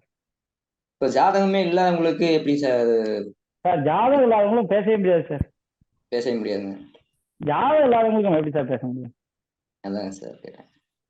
அவங்க ஜாதகத்துக்கு அதே மாதிரி இது யாருக்கு பார்க்கணும் அப்படின்னு சொல்லிட்டு பாத்தீங்கன்னா எல்லா பேத்துக்கும் பார்க்க கூடாது. ஒரு வீட்டுல வந்து இப்ப 10 பேர் இருக்காங்கன்னு வச்சுக்கோங்களேன், 10 பேருக்கு நம்ம பார்த்துட்டு இருக்க முடியுமா? ஒருத்தவங்களுக்கு யோகத்தை கொடுக்கும், ஒருத்தவங்களுக்கு பாதகத்தை கொடுக்கும், எல்லா பேத்துக்கும் யோகத்தை கொடுக்குற ஒரு திசை அப்படிங்கிற வரவே வராது. அப்ப இது யாருக்கு பார்க்கணும் அப்படின்னு சொல்லிட்டு பாத்தீங்கன்னா, ஃபர்ஸ்ட் நம்ம என்ன பண்றோம் அப்படின்னு சொல்லிட்டு பார்க்கணும். இது வீடா இல்ல நிறுவனமா இல்ல என்ன விஷயம் அப்படின்னு சொல்லிட்டு பார்க்கணும். வீடாக இருக்கும் பட்சத்துல நம்ம வந்து வீடா இருக்கும் பட்சத்துல ஒரு வீடு அப்படிங்கிறது ஜோதிட ரீதியா சுக்கிரன் அப்படிங்கிற அர்த்தம். வீட்டுக்கு அப்படிங்கிறது ஜோதிட ரீதியா வீடு அப்படிங்கிறது சுக்கிரன் அப்படின்னு அர்த்தம். அதே மாதிரி ஒரு ஜாதகருடைய மனைவி அப்படிங்கிறது சுக்கிரன் அர்த்தம். அப்ப அந்த வீட்டுக்கு ஒரு நிலத்தை வாங்குறப்ப அவங்க மனைவி பேர்ல பதிவு பண்ணுவதுங்கிறது சிறப்பு ஃபர்ஸ்ட். ரெண்டாவது என்னன்னா, வீடும் சுக்கிரன் மனைவியும் சுக்கிரன் அப்படிங்கறனால கண்டிப்பா அவங்க பேர்ல ரிஜிஸ்ட்ரேஷன் பண்றப்ப அவங்களுடைய ஜாதகத்துப்படிதான் நம்ம பார்க்கணும். பத்திரம் யாரு பேர்ல பதிவு பண்றோமோ அவங்க பேர்ல தான் பார்க்கணும். ஆனா பத்திரங்கிறது ஃபர்ஸ்ட் நீங்க மனைவி பேர்ல ரிஜிஸ்ட்ரேஷன் பண்ணாதான் நல்லது, அது வீடா இருக்கிறப்ப. ஒண்ணு இல்ல நான் ஒரு ஆண்கள் ஆண் பேர்ல தான் வாங்க போறேன் அப்படிங்கிற பட்சத்துல யாரு பேர்ல பதிவு பண்றீங்களோ பதிவு பண்றவங்களுக்கும் அந்த திசை யோகத்தை கொடுக்கணும். அதே மாதிரி அந்த வீட்டுல இருக்கிற மனைவிக்கும் பெண்ணுக்கும் யோகத்தை கொடுக்கணும். பெண்ணு பேர்ல பதிவு பண்ணிட்டீங்கன்னா அந்த பெண்ணுக்கு மட்டும் பார்த்தா போதும், வேற யாருக்குமே பார்க்க தேவையில்லை. அந்த வீட்டுல முதன்மையா இருக்கிற பெண்ணுக்கு, அம்மாவா இருந்தா அம்மா, மனைவியா இருந்தா மனைவி, அந்த வீட்டுல முதன்மையா இருக்க பெண்ணுடைய பேர்ல பதிவு பண்றப்ப அவங்களுடைய பேருக்கு மட்டும் யோகத்தை கொடுக்குற திசையில வாங்கினா போதும் ஃபர்ஸ்ட். ரெண்டாவது விஷயம், பெண் பேர்ல வாங்காம ஒரு ஆணுடைய பேர்ல வாங்குறப்ப அந்த ஆணுக்கும் நல்லா இருக்கணும், அந்த பெண்ணுடைய ஜாதகத்துப்படியும் அந்த திசை நல்லா இருக்கும். அப்படித்தான் அந்த மனைவி சூஸ் பண்ணணும். சார் இப்போ எங்க அப்பா சார் கொஞ்சம் ஒரு விஷயம் பேச. இப்ப எங்க அப்பா இறந்துட்டாரு. அவர் நிலத்துல அவர் பேர்ல தான் நிலம் இருக்கு. ஆனா காட்டுல அந்த நிலத்துல வந்து வீடு கட்டிருக்கோம். Okay sir. இப்போ அப்ப அவர் பேர்லயே இருக்கலாமா இல்ல அது மாத்தி தான் பண்ணணுமா? அவர் பேர்ல எவ்வளவு சார் இறந்தவங்க பேர்ல நிலம் எப்படி சார் இருக்கும்? அடுத்து மாத்தானே சார் ஆகணும். இன்னும் மாத்தலைங்க சார், அதான் கூட்டு குடும்பமா இல்ல மாத்தல? அது மாத்தானே சார் ஆகணும். சரிங்க சார், தேங்க்யூ. சார் எனக்கு ஒரு டவுட். சார் சொல்லுங்க பரமகுரு சார். சொல்லுங்க சார். ஜாதகம் என்கிட்ட இருக்கு. இப்ப நான் எனக்கு போட்டேன், அது திசை சொல்லிட்டீங்க. Okay sir. எங்க மனைவிக்கு ஜாதகம் இல்ல. சார் ஆனா அதான் எங்க சார் அதுக்கு முன்னாடி கேள்வி பொறுத்தவங்க அதான் சார் கேட்டிருந்தாங்க. ஜாதகம் இல்லாதவங்களுக்கு பார்க்கவே முடியாது. இல்ல நான் அவங்க பேர்ல வாங்கலாமான்றது கேக்குறேன். அவங்களுக்கு பார்க்க முடியாது. நான் அவங்களுக்கு அவங்க பேர்ல இன்வெஸ்ட்மெண்ட் பண்ணலாமா? சார் அப்ப உங்களுடைய ஜாதகத்துப்படி திசையை பார்த்துக்குங்க, அவங்க பேர்ல வாங்கிக்கோங்க. ஓ, என்னுடைய திசைக்கு அவங்க பேர்ல வாங்கிக்கலாம். வாங்கிக்கிங்க சார். அது ஜாதகம் இல்லாத பட்சத்துல நான் சொல்றேன், வேற உங்களுக்குலாம் நான் சொல்லல. மனைவி பேர்ல வாங்குறது சிறப்பு அப்படிங்கறதுனால ஒரு விஷயத்துக்காக நான் இந்த விஷயத்த சொல்றேன். நான் இல்ல சார், வேற ஒரு இடத்துல நான் இத மாதிரி ஒரு எனக்கு கன்சல்டிங் பண்ணும்போது என்ன சொன்னாங்கன்னா, என்னுடைய 7ஆம் இடத்துக்கு 4ஆம் இடமா வாங்குங்க, மனைவி ஸ்தானம் வரும் அப்படின்னு சொன்னாங்க. அந்த சார் அது வந்து 7ஆம் இடத்துக்கு 4ஆம் இடங்கிறது மனைவி ஸ்தானம் தான் சார். அதுல மாற்று கருத்தே கிடையாது சார். சரிங்க சார். சார் ஒருவேளை அந்த திசை ஜோதிட ரீதியா அதுக்கு வந்து ஜாதகம் இல்லாதனால அது ஓகே. ஜாதகம் இருக்கிறவங்க அதை அப்ளிகபிள் பண்ணி பாத்தீங்கன்னா எல்லாத்துக்கும் அது சரியா வராது சார். சரி, உங்களுக்கு ஜாதகம் இல்ல ஆமா, அப்படின்றத நீங்க 10ஆம் இடத்தை பாத்தீங்கன்னா உங்களுக்கு கரெக்டா வரும். சரிங்க சார், சரிங்க. ஏன்னா வெரிஃபை பண்றதுக்கு அவங்கள்ட்ட ஜாதகம் இல்ல சார். ஆமா ஆமா, இல்ல. இப்ப நான் இந்த விஷயத்த நான் சொல்றேன்னு வச்சுக்கோங்களேன், ஒருத்தவங்க மனைவிக்கும் கணவருக்கும் ஜாதகம் இருக்கும், அவங்க வெரிஃபை பாத்தீங்கன்னா உங்களுக்கு கரெக்டா வராது சார். இதெல்லாம் ஒரு பிரசன்ன முறை தான் சார். பிரசன்னம் அப்படிங்கிறது இறைவன் அந்த நேரத்தில் கொடுக்குற தகவல் சார். சரியாக வரலாம் 99%. ஆனா எல்லா பேத்துக்கும் சரியா வராது. ஜாதகம் இல்லாத பட்சத்துல வேற வழி இல்லை சார். கார்ல தான் போகணும், கார்ல போக முடியாது. சென்னையில ஃப்ளட் வந்துச்சு, எல்லாம் படகுல தானே சார் போனோம். முடியாத பட்சத்துல வேணும் சார். கண்டிப்பா சார், கண்டிப்பா. அது மாதிரி தான் சார், வேற ஒண்ணும் இல்லை. முடியாத பட்சத்துல நமக்கு என்ன ஆப்ஷன் இருக்கோ அதை நம்ம அப்ளிகபிள் பண்ணிக்கணும், அப்ளை பண்ணிக்கணும். நன்றி சார், நன்றி சார். நன்றி நன்றி சார். சொல்லுங்க சார். அடுத்த சப்ஜெக்ட் போடலாம் சார். இப்போ நான் சொன்ன விஷயங்கள் எல்லாத்துக்கும் புரிச்சுங்களா? பிடிச்சிருக்குங்க சார். நல்லா புரியுதுங்க சார். புரிஞ்சிருச்சு. ஓகே. நம்மளுடைய இந்த வாஸ்து இந்த முன்னோட்ட வகுப்பு அப்படிங்கிறது பாத்தீங்கன்னா பிப்ரவரி 2ஆம் தேதி நம்மளுடைய வாஸ்து வகுப்பு அப்படிங்கிறது தொடங்குது. அந்த வாஸ்து வகுப்புக்குரிய முன்னோட்ட வகுப்பு தான் இந்த வகுப்பு அப்படிங்கிறது முன்னாடியே வகுப்பு நம்ம தொடங்க முன்னாடியே சொன்னோம். இந்த வகுப்பு அப்படிங்கிறது 15 நாட்கள் நடக்கும். பிப்ரவரி 2ஆம் தேதி தொடங்கி 15 நாட்கள் இரவு 8 மணியிலிருந்து 10 மணி வரையும் நடக்கும். ஓகேங்களா? இந்த வகுப்புக்குரிய உங்களுக்கு சான்றிதழ் மற்றும் புத்தகம் அப்படிங்கிறத நம்ம கொடுத்துருவோம். ஓகேங்களா? இந்த வகுப்புடைய கட்டணம் அப்படிங்கிறது 5000 ரூபாய். ஓகேங்களா? இந்த 5000 ரூபாயை நீங்க 2 தவணைகளாக 3 தவணைகளாக செலுத்திக்கலாம். அது பிரச்சனை கிடையாது. நீங்க ஒரு அமௌண்ட் கட்டணம் செலுத்தி வகுப்புல இணைந்து கொள்ளலாம். இணைந்துட்டு அதுக்கப்புறம் வகுப்பு முடியறதுக்குள்ள மீதி அமௌண்ட்டை செலுத்தி நீங்க வகுப்பு முடியறதுக்குள்ள செலுத்திக்கணும். இதுதான் இந்த வகுப்புடைய விதிமுறை. இந்த வகுப்புல பாத்தீங்கன்னா ஒவ்வொரு நாளும் மறுநாள் உங்களுக்கு வீடியோ ஃபைல் அப்படிங்கிறது கொடுத்துருவோம். இன்னைக்கு நடக்கிற வீடியோ, இந்த வீடியோ வந்து மறுநாள் கொடுத்துருவோம். இன்கேஸ் நீங்க அந்த வீடியோ கிளாஸ் அட்டன் பண்ண முடியாத பட்சத்துல நீங்க வீடியோவை பார்த்து நீங்க வந்து உங்களை கிளாரிஃபை பண்ணிக்கலாம். இந்த வகுப்பு சார்ந்த விஷயங்களுக்கு என்னுடைய நம்பர் நான் இதுல நோட் பண்றேன், எல்லாரும் நோட் பண்ணிக்கோங்க. அதை தொடர்பு கொண்டு நீங்க வகுப்பை இணைந்து கொள்ளலாம்.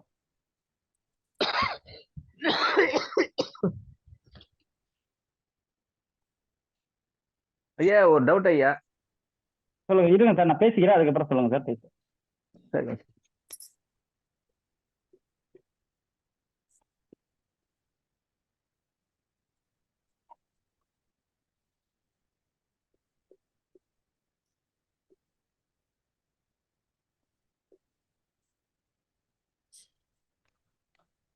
என்னுடைய பெயர் அஸ்ட்ரோ வாஸ்து சதீஷ்குமார். என்னுடைய நம்பர் 99 52 66 35 04. உங்களுக்கு வகுப்பு சார்ந்த விஷயங்களா இருந்தாலும் சரி, வாஸ்து சார்ந்த விஷயங்களா இருந்தாலும் சரி, எந்த விஷயங்களா இருந்தாலும் இந்த நம்பரை தொடர்பு கொண்டு நீங்க வந்து உங்களை கிளாரிஃபை பண்ணிக்கலாம். இன்னொரு விஷயம், நம்மளுடைய வகுப்பு அப்படிங்கிறது திருப்பி சொல்லிடுறேன். பிப்ரவரி 2ஆம் தேதி இரவு 8 மணிக்கு தொடங்க இருக்கு. இந்த வகுப்பு அப்படிங்கிறது 15 நாட்கள் நடக்கும். 15 நாட்கள் இரவு 8 மணிலிருந்து 10 மணி வரை நடக்கும். இதோடைய கட்டணம் அப்படிங்கிறது 5000 ரூபாய். இதை 2-3 தவணைகளாக செலுத்தி நீங்கள் வகுப்பில் இணைந்து கொள்ளலாம் அப்படிங்கிறத நான் திரும்பி சொல்லிடுறேன். இப்ப சொல்லுங்க சார் உங்களுடைய. சார் நிறைய பேர் இப்போ வந்து நாங்கள் ரியலைஸ் பண்ணியிருக்கேன் சார். சொல்லுங்க சார். நிறைய பேர் வந்து பாத்தீங்கன்னா மேற்கு பார்த்த பிளாட்டை வாங்க மாட்டாங்க. அப்படி வாங்கினாலும் வடக்கு பார்த்து வாசக்கார வச்சுக்கிறாங்க. அது எப்படி சார் சாத்தியமாகும்? அது அப்படியெல்லாம் கிடையாது சார். அவங்களோட யோகம் இருந்துச்சுன்னா மேற்கு பார்த்த மனை அப்படிங்கிறது மிகப்பெரிய யோகத்தை கொடுக்கும். அந்த விஷயத்துல முன்னாடியே சொன்னேன், நம்ம கிளாஸ் ஸ்டார்டிங்ல நான் சொன்னேன், ஏன் மேற்கு பார்த்த மனையும் தெற்கு பார்த்த மனையும் அதிகம் பேர் விரும்புறது இல்லை அப்படின்னு சொல்லிட்டு. அது வாங்கிட்டால் வாங்கிட்டு மேற்கு பார்த்து வாங்கிட்டு எல்லாம் வடக்கு தான் சார் வாசல் வைக்கிறாங்க. அது தவறு. அது ஒண்ணும் அப்படிலாம் அமைச்சு கொள்ளலாம், ஒண்ணும் தப்பு இல்ல சார். ஆனா மேற்கு பார்த்து அமைச்சா அதான் சார். தப்புன்னு யாருமே சொல்லல சார்.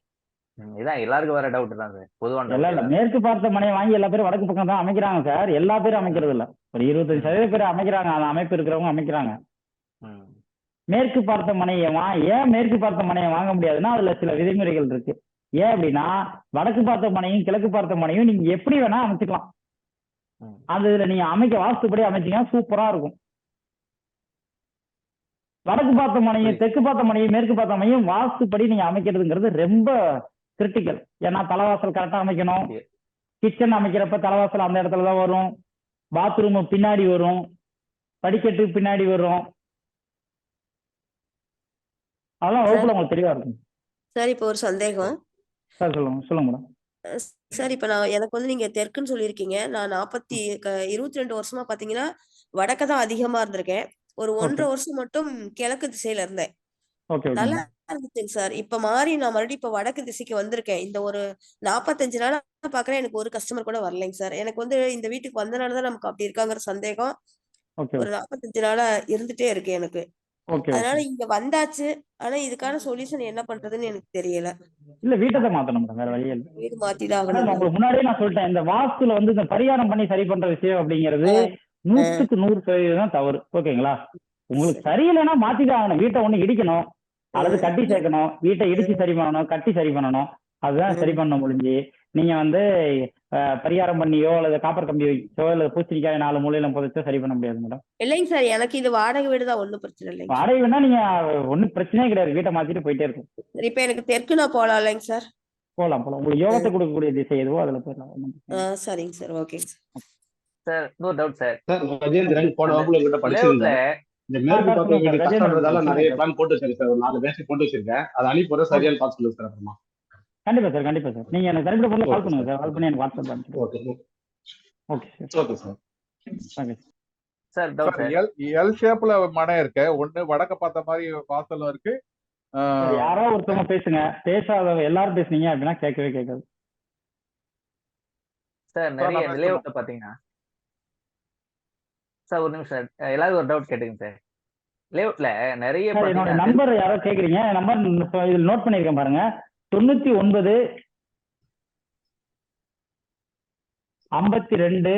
66 35 04. இதான் என்னோட நம்பர். நிறைய லேஅவுட்ல பாத்தீங்கன்னா நிறைய நீங்க பேசுறதே கேட்கல சார். சரவணன் சார், நீங்க பேசுறதே கேட்கல சார். சார் நிறைய லேஅவுட்ல பாத்தீங்கன்னா ஒரு லேஅவுட்ல பாத்தீங்கன்னா ஒரு 10 பிளாட் நீங்க பேசுறதே கேட்கல, கொஞ்சம் மீட் பண்ணிக்கீங்க சார். இப்ப கேக்குதுங்களா சார்? வேற யாராவது சந்தேகம் இருந்தா சொல்லுங்க சார். வணக்கம் சார். வணக்கம் சார். உங்க நேம் சார்? மாருதிராம் சார். சொல்லுங்க சார். ஒரு வீட்டை பார்க்கணும்னா மனைவியை சொல்லிட்டீங்க சார். அதே ஆபீஸா இருந்தா யாரை பார்க்குங்க சார்? சார் நீங்க பேசுறது அப்படிதான் இருக்கு. வேற யாராவது பேசுங்க. ஒருவேளை என் சைடு இஷ்யூவா? சார் உங்க சைடு தான் இஷ்யூ. ஆமா சார், உங்க சைடு தான் இஷ்யூ. பேசுறது எல்லாமே எங்களுக்கு கிளியரா கேக்குதுங்க சார். ஓகே, அப்ப என் சைடு தான் ஏதாவது இஷ்யூவா இருக்குன்னு நினைக்கிறேன். டாட்டான்னு கேக்குது சார் நீங்க பேசுறது. ஓகே இருங்க என் சைடு நான் செக் பண்ணிக்கிறேன். சொல்லுங்க சார், இப்ப பேசுங்க. வணக்கம் மாருதிராம். லேஅவுட்ல பாத்தீங்கன்னா ஒன் செகண்ட் சார். சரிங்க சார், பாருங்க. 1 செகண்ட் மட்டும்.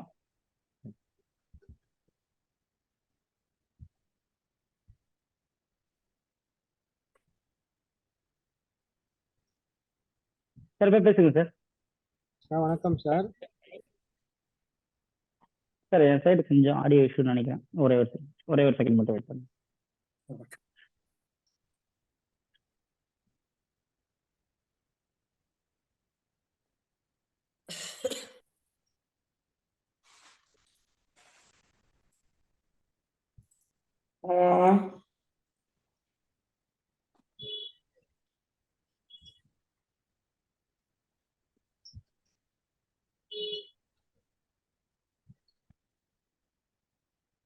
சார் சொல்லுங்க சார்.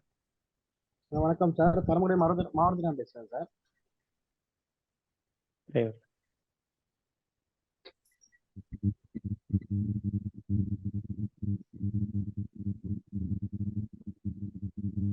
சொல்லுங்க சார், இப்ப கேக்குது, சொல்லுங்க. பரமக்குடியில சொல்லுங்க சார். மாருதிராம் பேசுறேன். சொல்லுங்க சார்.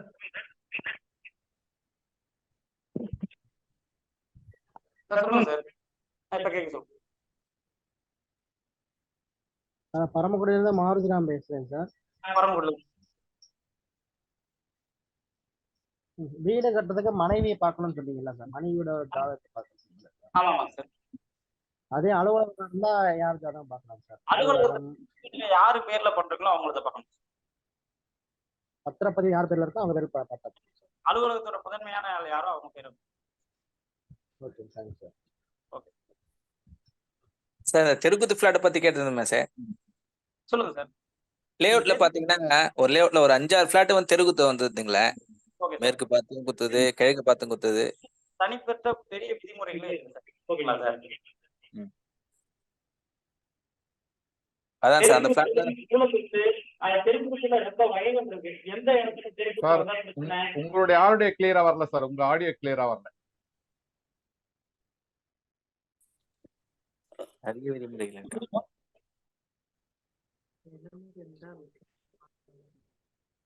சார் இப்போ கேக்குதுங்களா? கேக்குது சார். எந்த மாதிரி தெருக்குத்து வாங்கலாம் சார்? அதான் சார், தெருக்குத்து அப்படிங்கிறது வந்து ஒரு பெரிய சப்ஜெக்ட் சார். தெருக்குத்து மூலக்குத்து அப்படிங்கிறது. ஓகேங்களா? சரிங்க சார். அந்த தெருக்குத்து மூலக்குத்துல எந்த தெருக்குத்து வந்தா நல்லது, எந்த தெருக்குத்து வந்தா கெட்டது அப்படின்னு சொல்லிட்டு நம்மளோட வகுப்புல தெளிவா அதுக்குன்னு ஒரு நாள் வகுப்பு. Okay sir, okay sir. எல்லா விஷயங்கள் வீட்டுக்கு வெளியில அமைச்சா எங்க அமைக்கணும், வீட்டுக்குள்ள அமைச்சா அமைக்கணும். ஒரு விஷயத்துல போட்டோ மாட்டுறதுல இருந்து, மீன் தொட்டி வைக்கிறதுல இருந்து, துளசி மடம் அமைக்கிறதுல இருந்து, ஆல்ரெடி நம்ம வகுப்புல படிச்சவங்க யாராவது இதுல கலந்துருக்கீங்களா சார்? நம்ம வகுப்புல இதுக்கு முன்னாடி கலந்துக்கிட்டவங்க யாராவது இந்த வகுப்பு போயிருக்கீங்களா? இருந்தா வந்து பேசுங்க. அது மாதிரி ஏ டு ஜெட் நீங்க என்னென்ன விஷயங்களை பாக்குறீங்களோ எல்லா விஷயங்களும் அதுல இருக்கும் சார். நம்ம ஒரு வீட்டுடைய பிளான் டிராயிங் எப்படி போடணும் அது முதற்கொண்டு எல்லாமே இதுல வரும் சார். சதீஷ் சார். சொல்லுங்க சார். சார், ஜாதகம் கிளாஸ் அடுத்தது எப்ப சார் வைக்கிறீங்க? இதே மாதிரி ஜாதகம் கிளாஸ் வைக்கிறீங்களா? எப்படிங்க சார்? வாஸ்து கிளாஸ் முடிஞ்சதுக்கு அப்புறம் ஜாதகம். ஜாதகம். Okay okay, thanks. Vastu class முடிஞ்சா ஜோதிடம். Okay sir, okay.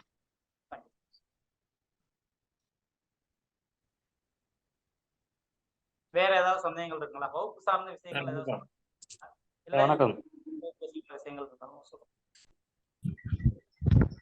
வணக்கம் சார். வணக்கம் சார். உங்க நேம் சார்? பேசுறேன் சார். சார் சொல்லுங்க சார். உங்களுடைய மனைவி ஜாதகத்தை பற்றி வாசப்படி பாக்குது சார். Okay sir. சிம்ம லக்னம், சிம்ம ராசி. சிம்ம ராசி, சிம்ம லக்னம். Okay sir. ஆமா சார். லக்னத்திலேயே சூரியன் போட்டு எக்ஸ்பிளைன் பண்ணாங்களா நீங்க பாத்துட்டீங்களா? Sir பாத்துட்டீங்களா sir? உங்களுடைய மனைவிக்கு உங்களுக்கு எந்த திசை யோகத்தை பாத்துட்டீங்களா இல்ல பாத்தீங்களா சார்? இல்ல சார், அதான் இப்ப வாய்ஸ் கிளியர் வரல சார் எனக்கு. இப்ப வரலைங்க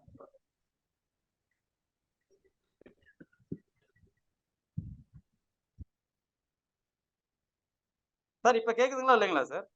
இப்ப கேக்குது சார். சார் சொல்லுங்க சார். இல்ல உங்க மனைவிக்கு நீங்க பாத்துட்டீங்களா என்ன பாக்கலீங்களா சார்? பாக்கல சார். தான் டவுட் கேட்டுக்கிறேன். சொல்லுங்க சார். சிம்மத்துல சூரியன். இல்ல சார், சிம்ம ராசிங்க. சிம்ம லக்னங்களா? ஆமா, சிம்ம ராசி, சிம்ம லக்னம். சரிங்க சார். சிம்ம லக்னம்னா 9ஆம் இடம் பாதகம் செய்யக்கூடிய இடம் சார். 9ஆம் இடம். 9ஆம் இடங்கிறது மேசம் சார். மேசத்துடைய திசை அப்படிங்கிறது கிழக்கு. அப்ப கிழக்கு திசை ஆகாது ஃபர்ஸ்ட். Okay sir. அதே மாதிரி மேசத்தோட அதிபதி அப்படின்றது யாருன்னு பாத்தீங்கன்னா செவ்வாய் சார். செவ்வாய். அப்ப செவ்வாய் உங்களோட ஜாதகத்துல எங்க சார் இருக்காங்க? செவ்வாய் வந்து கடகத்துல சார். கடகத்துல இருக்காரு. அப்ப கடகங்கிறது வடக்கு திசை. அப்ப கிழக்கு திசையும் ஆகாது, வடக்கு திசையும் ஆகாது சார் ஃபர்ஸ்ட். அப்ப எந்த திசை ஆகும் அப்படிங்கிறது பாத்தீங்கன்னா சிம்ம லக்னத்துக்கு 4ஆம் இடம் அப்படிங்கிறது விருச்சகம். அப்ப விருச்சகமும் வடக்கா வரனால கண்டிப்பா விருச்சகம் ஆகாதுன்னு ஆல்ரெடி சொல்லிட்டு அதை விட்டுறலாம் சார். அப்ப அதிபதி யாருன்னா அதுவும் செவ்வாய் தான். அவரும் அவரும் வந்து கடகத்துல தான் இருக்காரு. அப்ப உங்களுக்கு ம் வடக்கு திசைங்கிறது அப்ப சாதகம் செய்யக்கூடிய திசையே கிடையாது. ம் நடுநிலையான திசைகள்ல தான் வீட்டை அமைக்கணும். நடுநிலை திசை எது? தெற்கும் மேற்கும் நடுநிலையான திசை. அப்ப தெற்குலையும் மேற்கு வீட்டை அமைச்சீங்க அப்படின்னா சிறப்பு. Okay sir okay okay sir, அவ்வளவு. சாதகமும் பாதகமும் சாதகமான ஒரு திசை நமக்கு வராத பட்சத்தில் நடுநிலையான திசையில தான் அமைக்கணும். எக்காரணத்தை கொண்டு பாதகமான திசையில போய் அமைத்தக்கூடாது.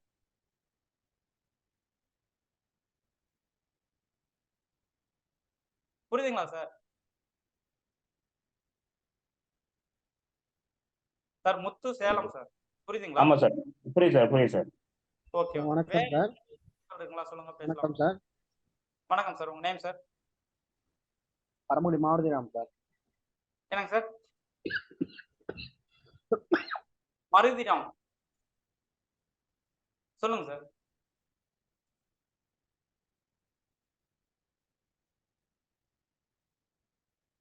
சார் மீட் பண்ணிட்டு போயிட்டீங்க. வேற யாருக்காவது ஏதாவது சந்தேகங்கள் இருந்தா சொல்லுங்க, அதை பத்தி பேசலாம். இல்லாட்டி வகுப்பு நம்ம நிறைவு பண்ணிக்கலாம்.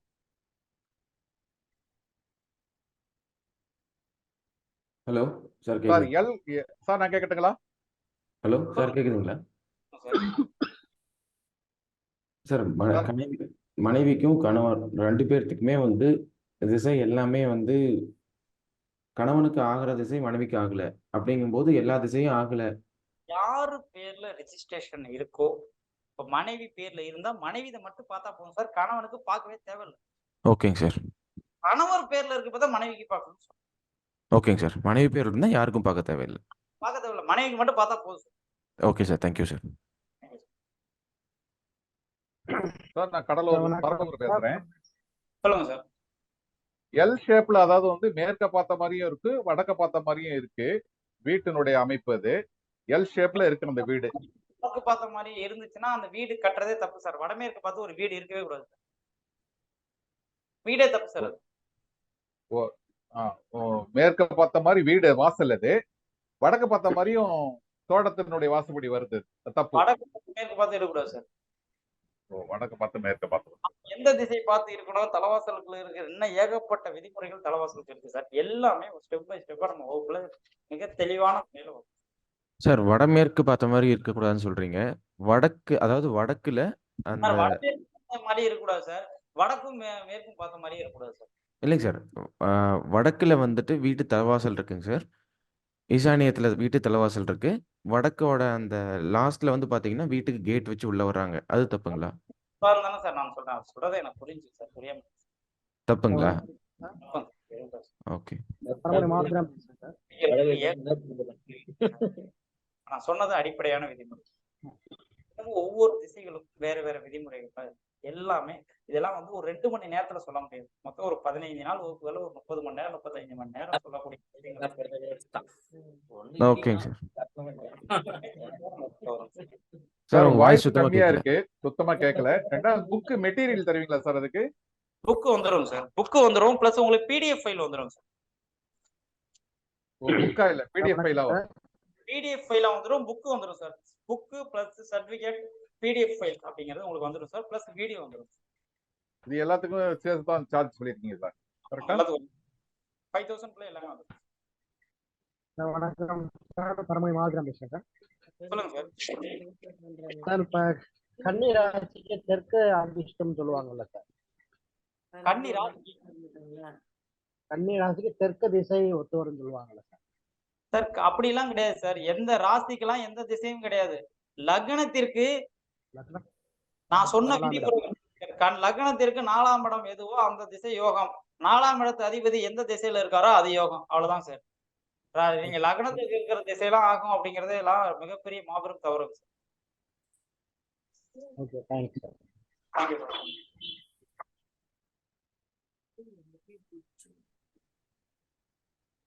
ஓகே, சார்ந்த விஷயங்கள் வேற எந்த சந்தேகமாக இருந்தாலும் என்னுடைய எண்ணுக்கு நீங்க போன் பண்ணி கேட்டுக்குங்க. உங்களுக்கு வாஸ்துப்படி எந்த ஒரு பிரச்சனைகள் எது இருந்தாலும், சந்தேகங்கள் இருந்தாலும் என்னுடைய நம்பருக்கு கான்டாக்ட் பண்ணி நீங்க கேட்டுக்குங்க. நம்ம வகுப்பு அப்படிங்கறத இனிதே நிறைவு பண்ணிக்கலாம். இறைவெளி செல்வோம், வாழ்வில் வெற்றி பெறுவோம். அற்புதமான தகவலோடு மீண்டும் இதே மாதிரி ஒரு அற்புதமான தருணத்தில் சந்திப்போம். வகுப்பில் இணையவர்களுக்கு நம்ம பிப்ரவரி 2ஆம் தேதி சந்திப்போம் சார். வகுப்பு சார்ந்த விஷயங்களா இருந்தாலும் எதா இருந்தாலும் பேசுவோம். அல்லது தனிப்பட்ட முறையில் உங்களுக்கு சந்தேகம் இருந்தாலும் எப்ப வேணாலும் என்னை தொடர்பு கொண்டு உங்களுடைய சந்தேகத்தை நிவர்த்தி சார் பண்ணிக்கலாம். வாஸ்து உங்ககிட்ட பாக்குறதுக்கு எவ்வளவு சார்ஜுங்க? அது நீங்க கால் பண்ணுங்க சார். ஓகே. எனக்கு சந்தேகமா இருந்தாலும் எனக்கு கால் பண்ணுங்க சார். ஓகேங்க சார். நம்ம வகுப்பு சார்ந்த விஷயங்கள்ல வந்து எதா இருந்தாலும் நீங்க என்னோட தனிப்பட்ட முறையில் கான்டாக்ட் பண்ணிக்கிங்க. உங்களுக்கு வாட்ஸ் சார்ந்த விஷயங்கள் எதா இருந்தாலும் என்னுடைய நம்பருக்கு கான்டாக்ட் பண்ணுங்க. தெளிவா பேசிக்கலாம். இப்போ வந்து நம்ம வகுப்பை நம்ம முடிச்சுக்கலாம். இறைவழி செல்வோம், வாழ்வில் வெற்றி பெறுவோம் என்ற அற்புதமான தகவலோடு மீண்டும் இதே மாதிரி ஒரு அற்புதமான தருணத்தில் சந்திக்கும் வரை விடைபெறுவது நான் விஸ்வநாத். 2 hour ஓடுது. 3 ஓடுவோம் பொழுது.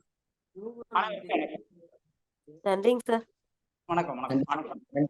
நன்றி சார். நன்றி சார். தேங்க்யூங்க சார். நான் இன்னைக்கு தகவல் ரொம்ப வேல்யூபிளா இருந்துச்சு. நன்றி.